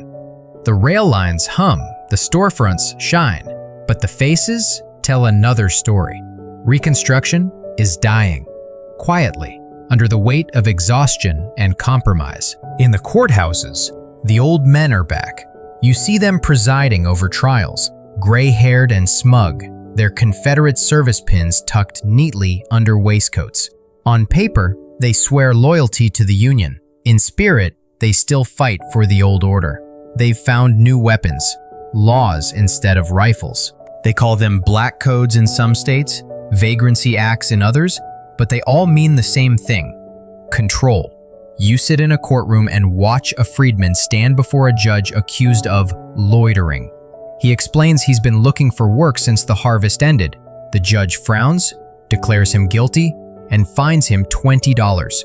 When the man can't pay, the sheriff leads him out in chains to a waiting employer who pays the fine in exchange for labor. The spectators nod approvingly. It's slavery by another name, legal this time, with paperwork to prove it. Outside, a small group of black veterans protest, waving their faded Union flags. "We fought for this country," one shouts. A deputy smirks, "And now you can fight for a job." The laughter that follows is sharp enough to cut the air. You walk down the street, the heat pressing against your skin. At a corner, a group of white men drink whiskey on the steps of a saloon. They joke about the good old days when a man knew his place. You keep walking, trying to ignore them, but the sound clings to you like smoke. Meanwhile, the newspapers tell a different story, one of progress and reconciliation. Editors in New York print headlines like "The South at Peace" and "A New Dawn of Prosperity."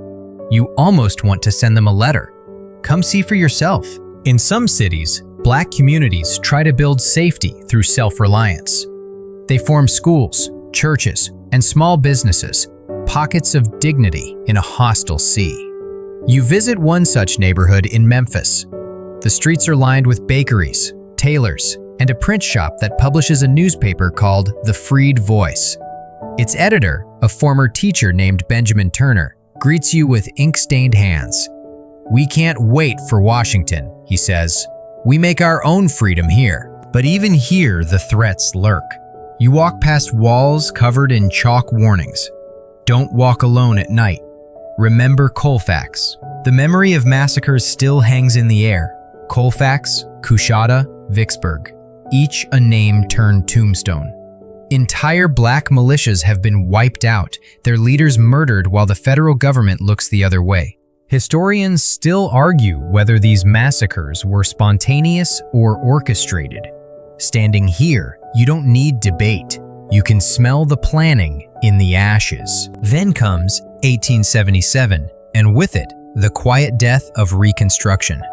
The presidential election between Rutherford B. Hayes and Samuel Tilden drags into chaos. Disputed votes, contested states, the nation teetering on another civil war. In back rooms thick with cigar smoke, politicians strike a deal. Hayes will become president, and in exchange, federal troops will withdraw from the South. When the soldiers leave, you watch them march out of towns they once protected. Freedmen line the roads, some silent, some weeping. One old man whispers, "They're leaving us to the wolves." You can't disagree. The last blue uniforms disappear into the distance, and with them, the fragile shield that kept terror at bay. That night, you ride through a countryside eerily quiet. In the distance, torches flicker, white robes on horseback, moving like ghosts reborn. The Klan, the red shirts, the rifle clubs. All the names different, the intent the same. The message is clear. Reconstruction is over. White supremacy is law again, even if it doesn't bother to write itself down this time. You pass through one town where a sign hangs over the courthouse door. Home rule restored. Inside, new legislation rolls out like clockwork. Poll taxes, literacy tests, understanding clauses. You sit through a registration day where white officials hand out tests to black voters, reading sections of the state constitution aloud, explaining obscure clauses, guessing the number of beans in a jar. Each failure is met with a polite smile and a note in the ledger. Denied. You speak with one man afterward, a teacher named Isaiah Green. He shakes his head. They call it democracy. I call it camouflage. He laughs softly, but there's no humor in it. They couldn't beat us on the battlefield, so now they're rewriting the rulebook. A quirky, almost absurd moment. In one town, local officials set up 2 voting boxes, one labeled Democrat, one Republican. Black voters who approach the second are politely redirected by guards with rifles. Wrong line, friend, they're told. You'd laugh if it didn't make you sick. Still, the spirit of defiance refuses to die. You visit a church in Alabama where a preacher stands before his congregation holding a worn Bible. They can take your vote, he says, but they can't take your voice. The crowd hums with quiet determination. The church, the music, the word, they become the last sanctuary, the last school, the last courthouse of the people who refuse to surrender their humanity. You can almost feel 2 Souths forming now. One visible, ruled by the Redeemers and their new laws, and another hidden, sustained by whispers, songs, and shared resolve. You stop at a small cabin one evening, drawn by the sound of singing. Inside, a group of freedwomen sew by lamplight, their voices weaving an old spiritual. Before I'd be a slave, I'll be buried in my grave, and go home to my Lord and be free. The harmony is low, strong, unbroken. You sit quietly at the doorway, afraid to breathe. For a moment, you realize this song, this resilience is the real heartbeat of freedom. Not laws or proclamations, but people refusing to forget their worth. Later, you walk out into the warm night. The moon hangs over the fields, and the cicadas sing like an unending chorus. Somewhere beyond the trees, a train whistle cries, a northern train carrying passengers home who think the South is healed. You know better. Healing requires justice, and justice has packed up and left with the soldiers. Historians still debate whether Reconstruction was a noble experiment or a doomed one. Maybe it was both. But as you stand there, under that endless southern sky, you feel the truth. Reconstruction didn't fail because the dream was wrong. It failed because too many people decided it wasn't worth the effort to keep dreaming. And as the torches flicker again in the distance, you can't help but whisper the words of that song back to yourself, softly, stubbornly, like a prayer against the dark. Before I'd be a slave, I'll be buried in my grave. It's late summer in 1877, and you're standing on a dirt road outside a small Alabama town. the cicadas so loud they almost drown out the sound of horses in the distance. You already know who's coming. They always ride at night, when the moon is full and fear is sharpest. A line of riders emerges through the trees, white robes, ghostly hoods, torches in hand. They move in silence, except for the creak of saddles and the hiss of fire. The Ku Klux Klan has returned, not as a secret society, but as the dark heartbeat of the New South. The locals barely look up anymore when the riders pass. For some, they're protectors. For others, nightmares given shape.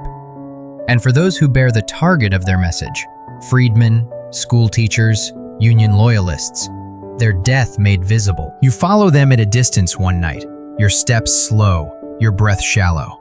They stop at a small farmhouse on the edge of town. A black family lives there, a husband, wife, and 2 young sons. The man had testified in a local court against a white neighbor who stole his mule. That's all it takes.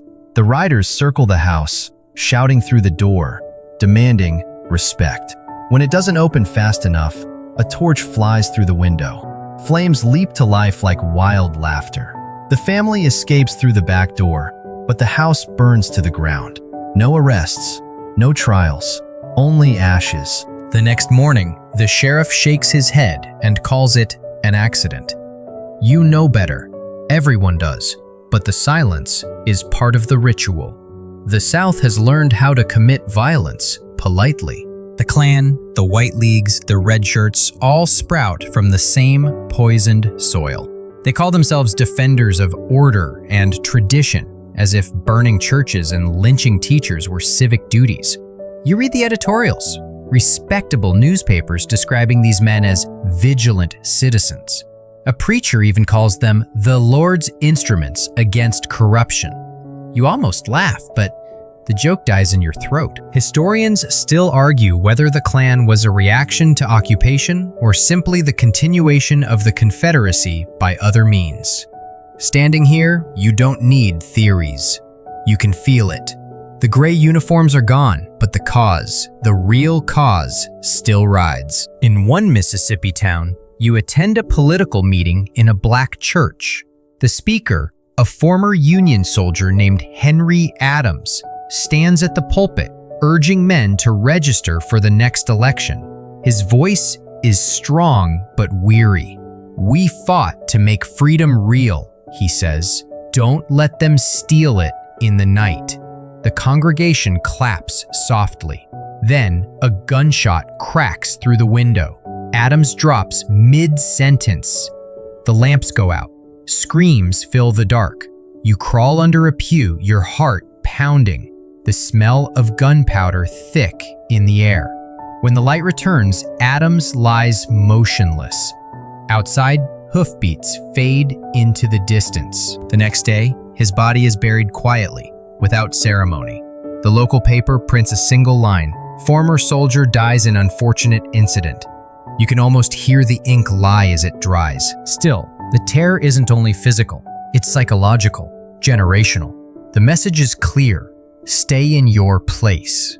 Every fire, every rope, every whisper in the dark says the same thing.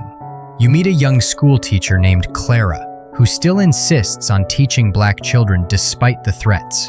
"They burned my books last week," she says, her voice trembling but steady. "So I teach from memory now." She smiles faintly. "They can't burn that." In another town, you see something strange. White and black farmers meeting secretly at night, organizing a grange to demand fair prices from railroad companies. Poverty, it turns out, is the one enemy that ignores color lines. For a brief moment, you glimpse the possibility of a different kind of South. Poor whites and freedmen, side by side, realizing they've both been used by the same elite. But that vision doesn't last long. The Klan calls them traitors to race, and the meetings stop. Hope, it seems, is always one torch away from vanishing.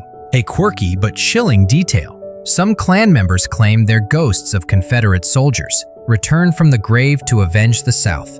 They whisper that they're invincible, that bullets can't harm them. And for many freedmen, Still haunted by superstition, still traumatized by war, the idea works. Fear becomes the Klan's greatest weapon, more powerful than rifles.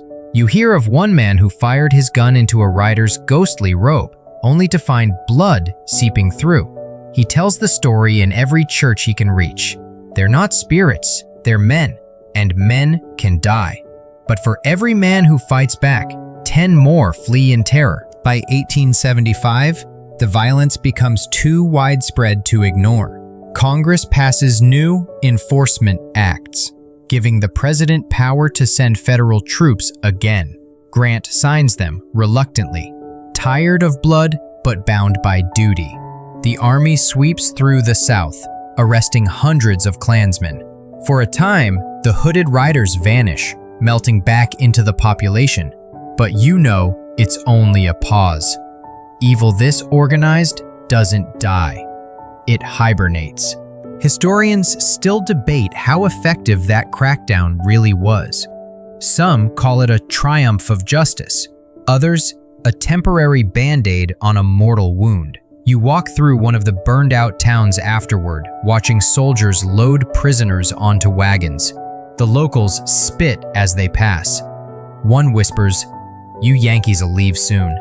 We'll be here forever." You suspect he's right. That same year, in South Carolina, the violence becomes open warfare.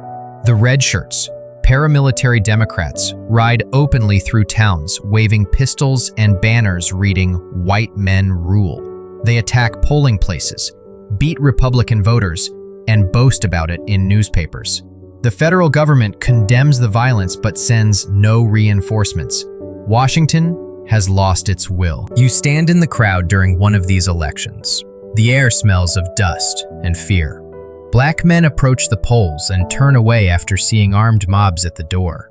One brave old veteran walks forward anyway, uniform buttons still polished. "I fought for this flag," he says, pointing toward the stars and stripes above the courthouse. A rifle butt slams into his stomach. He crumples without a sound. The men laugh. By sundown, the ballots are counted, the Redeemers win, and the flag still flies, unchanged, but somehow hollow. As night falls, you wander into the fields beyond town. Crickets hum, and the horizon glows faintly from the lanterns of farmhouses. It should be peaceful, but it isn't. The South is quiet the way a battlefield is quiet after the fighting stops. A calm that feels like suffocation. You sit by a creek, watching the moon reflect on the water, and think about what's been lost. Lincoln's mercy, Grant's resolve, the freedmen's courage. All of it seems swallowed by fatigue and fear. And yet, somewhere in the dark, a single light burns. A candle in a window maybe, or a lantern outside a cabin door. The people who light it are still there, still enduring, still free in ways that can't be legislated. You realize that for all the cruelty, the idea of freedom has survived. It's battered, bruised, and buried under layers of hate, but it's alive. The Klan can kill a man, burn a school, erase a name, but it can't unteach a letter learned, can't unsing a hymn remembered, can't unmake the taste of liberty once felt. As the night deepens, the riders vanish into the woods, their torches fading one by one. You stay by the creek a little longer, listening to the water murmur. It sounds almost like a whisper, soft but steady. We are still here. By the late 1870s, the last Union regiments have marched home, and the Reconstruction governments, those fragile experiments in biracial democracy, have collapsed like paper houses in a storm. You're standing in a railroad depot somewhere in Louisiana, watching the soldiers' train disappear into the distance. The tracks tremble for a few seconds after it passes, then settle into silence. That silence is the sound of the South reclaiming itself. The newspapers call it redemption. It sounds holy, but it feels like betrayal. Home rule restored, the headlines boast. But when you look closer, you see what it really means. Federal retreat, black disenfranchisement, and the slow, methodical rebirth of the old hierarchy under new names. You walk down the main street of a town freshly redeemed. The stars and stripes fly again, but the Confederate battle flag hangs beside it in the local tavern window. Men drink and laugh, boasting that the Yankees are finally gone. A preacher on the corner quotes scripture about every man knowing his place. You can almost hear the hinges of progress creaking backward. In the courthouse, white officials are rewriting state constitutions. The language is neat and neutral, but the intent is unmistakable. Poll taxes, literacy tests, and grandfather clauses ensure that black voters will be locked out for generations. The men drafting these laws call it reform. You'd call it revenge. You slip into the balcony of a legislative session one humid afternoon. The speaker, a former Confederate major turned senator, pounds his gavel and declares, "Reconstruction is ended, and our people are free again." The applause that follows is thunderous. Outside, a group of freedmen listen through open windows. When the cheering ends, one of them mutters, "Free for who?" Historians still argue whether the end of Reconstruction was inevitable, whether America simply lacked the will to finish what it started. Standing here, the answer feels painfully simple. The war ended with surrender, but not with acceptance. The South didn't change its mind, it changed its methods. You see the results everywhere. In one county, schools for black children are shut down for budgetary reasons. In another, freedmen's farms are confiscated for unpaid taxes, then sold at auction to former slaveholders.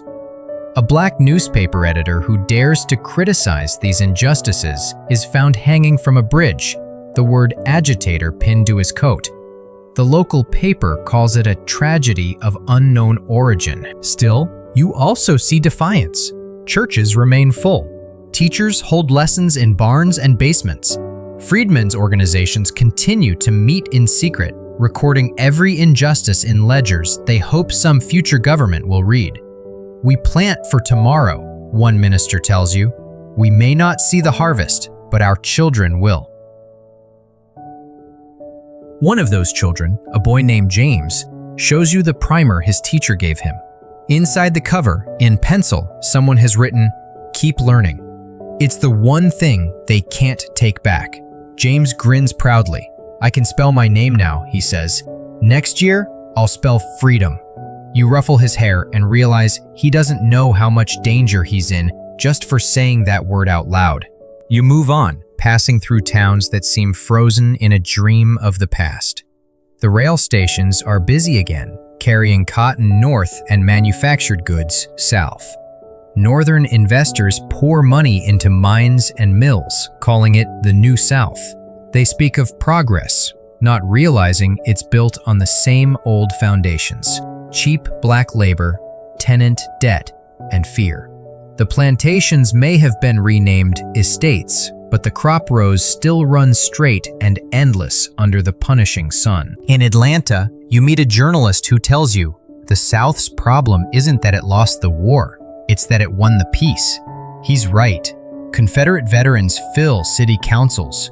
Memorial societies raise statues faster than schools. The lost cause becomes a civic religion, taught in Sunday sermons and children's primers. History itself is being rewritten, not as tragedy, but as triumph. You attend one of these memorial ceremonies in a city park.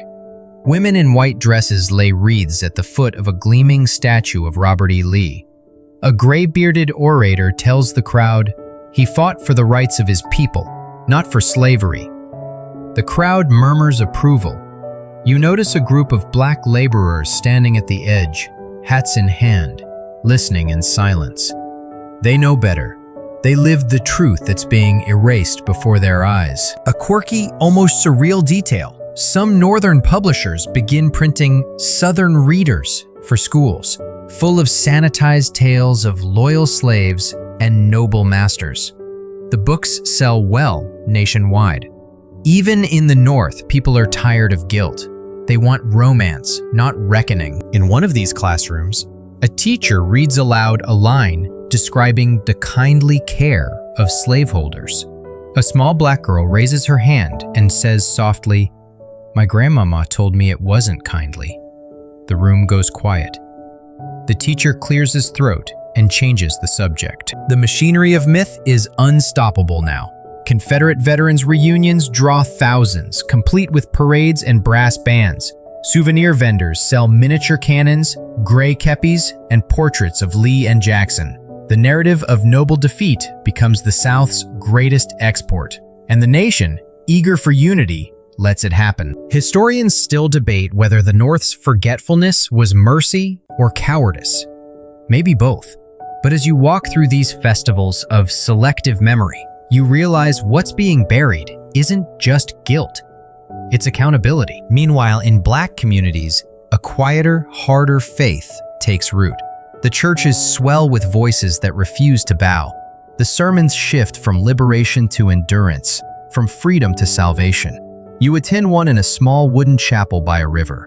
The preacher's voice trembles with both grief and fire. "They may write our story wrong," he says, "but the Lord keeps his own record." The congregation shouts "Amen" so loudly it rattles the rafters. That night, you stand outside as the service ends. Fireflies spark over the dark river. Someone begins humming a tune, slow, mournful, familiar. "We shall overcome. We shall overcome someday." It's not yet an anthem, not yet a movement, but you can feel it beginning here, in this very soil. The dream of freedom is bruised, buried deep, but still breathing. As you walk back into town, the gas lamps flicker, throwing shadows that look eerily like soldiers on the march.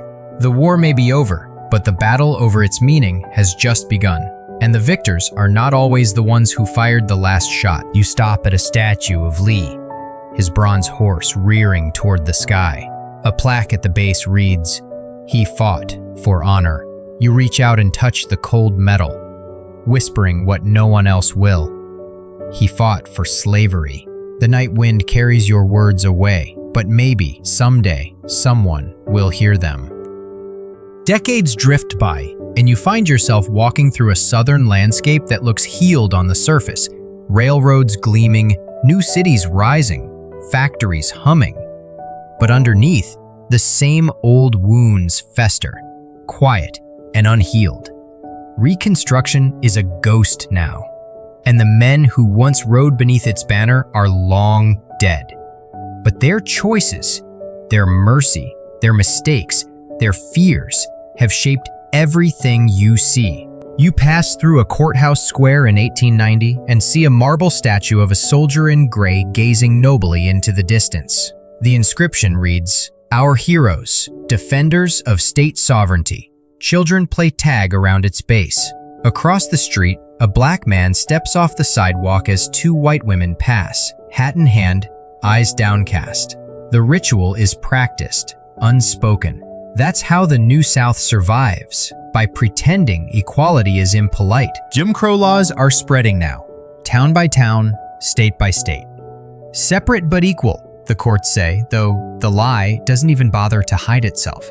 You board a train in Louisiana and watch a conductor order a Black passenger to the colored car. The man moves without protest, luggage clutched tight, dignity barely intact. When you follow, the conductor stops you. "Wrong car, sir." His tone is polite, but his hand rests on the baton at his belt. You turn back, ashamed, angry, and complicit all at once. Historians still argue whether this system, the rise of segregation, disenfranchisement, and racial terror, was inevitable after Reconstruction's collapse, or carefully engineered by those who called themselves redeemers. Standing here, you know it's both. The Confederacy lost the war, but won the peace of memory. The White South learned that you don't need chains if you can control laws, and you don't need a plantation if you control wages. You visit a small school in rural Alabama, where a Black teacher instructs her students in an old church. The windows are cracked, the roof leaks, but her voice fills the room with light. "Learn, babies," she says, tapping the chalkboard. "Learn because they can't take what's in your mind." You remember that line from years ago, from the freedmen who first said it when the war ended. And you realize how memory itself has become a weapon against erasure. Outside, the world runs on forgetting. In one town, a parade of veterans marches under banners that read, "Our glorious past." The music is jaunty, the flags bright, but the story they tell has been scrubbed clean of guilt. The lost cause myth is now gospel, printed in school books, celebrated in plays and novels. Even Northern tourists buy postcards of Confederate generals, smiling in sepia. The war's real cause, slavery, is buried under marble and myth, the dirt packed down by generations who prefer romance to reckoning. You stop at a graveyard on the edge of town. Half the stones belong to Union soldiers, the other half to Confederate dead. The wind sighs through the oaks, whispering no distinction between them. Grass grows over both. You wonder if that's the only kind of equality this land will ever know. But then you keep moving, drawn by something quieter, something stubborn that refuses to die. In the hills of Tennessee, black farmers form cooperatives to buy land. In Virginia, a college for freedmen expands its campus, its brick buildings rising one by one against the odds. In Georgia, a preacher named Martin King teaches his son that courage isn't born in comfort. The seeds planted during Reconstruction are small, but they've taken root deep enough that even the weight of Jim Crow can't crush them completely. You meet an elderly man in Mississippi who still carries his Union discharge papers folded neatly in his coat pocket. "So they can't say I wasn't free," he explains. His voice trembles, but his eyes shine. "Freedom's like a fire. You can bury it, but it still burns underground." He's right. You can almost feel the warmth of it in his words. Historians still debate what Reconstruction meant, whether it was a tragic failure or an unfinished beginning. You think it was both. It failed politically, but spiritually, it planted something indestructible. The belief that America could be more than its cruelty. Every generation since has had to decide whether to tend that belief or let it die. You pause one evening by the ruins of a plantation, its columns cracked and covered in ivy. The air smells of earth and rain. Fireflies rise from the fields where cotton once grew. You imagine the ghosts that must walk here, the enslaved, the soldiers, the mothers who buried sons on both sides. You whisper an apology that no one can hear, and maybe that's enough. Maybe remembering is a kind of repair. Far down the road, you reach Appomattox again. The McLean house still stands, quiet as a church. Inside, the wooden table where Grant and Lee signed the surrender is polished smooth by time and tourists. You run your fingers across its surface, tracing the invisible scars of a nation that tried, failed, and still tries again. You think about Lincoln's words, "with malice toward none, with charity for all," and wonder whether America will ever live up to them. Outside, the sun sets over the Virginia hills. The light is soft, golden, forgiving. You hear the faint rustle of wind through the trees and the far-off call of a whippoorwill. It sounds like a prayer half finished. Maybe that's what Reconstruction was all along. Not a conclusion, but an unfinished prayer. A promise whispered, then drowned out, but never silenced. And as you stand there, the night gathering around you, you realize that every struggle since, from civil rights marches to voting rights battles, is just another verse in that same prayer, still being spoken. You take one last look at the fields where the gray and blue once met, where mercy tried to triumph over vengeance, and you whisper softly, "The war ended here, but the story didn't." The stars come out slowly, one by one, like candles relit after a long darkness. And for a moment, just a moment, you believe the light might finally last. Now that the story's told, let's slow down together. You've followed the road from Appomattox to the quiet ruins of a nation, learning, forgetting, and learning again. The sounds of marching boots and burning fields have faded, replaced by the gentle chorus of crickets and the slow rhythm of your own breath. Think about how fragile peace can be, how it depends not just on laws or treaties, but on memory, honesty, and kindness. Every choice those long ago people made still echoes in the present. In every debate about equality, every argument over whose history gets told, every moment when compassion has to be chosen again. If you close your eyes, you can almost hear the night at Appomattox. The the horses shifting in the grass, the low murmur of men who fought too long and finally laid down their arms. Somewhere in that quiet, Lincoln's words drift through the air once more, gentle, tired, but unbroken. With malice toward none, with charity for all. Let that line settle inside you for a moment. Feel it soften the edges of everything harsh that came before. The story of Reconstruction isn't just about endings. It's about the long, uneasy courage of starting over. So breathe in slowly. Exhale the dust and gunpowder. Let the weight of history fall away until all that's left is the stillness of the evening and the steady hum of the world turning forward again. The war is long over, but the lesson, mercy, endurance, hope, keeps marching on. Sleep well, traveler. You've earned your rest.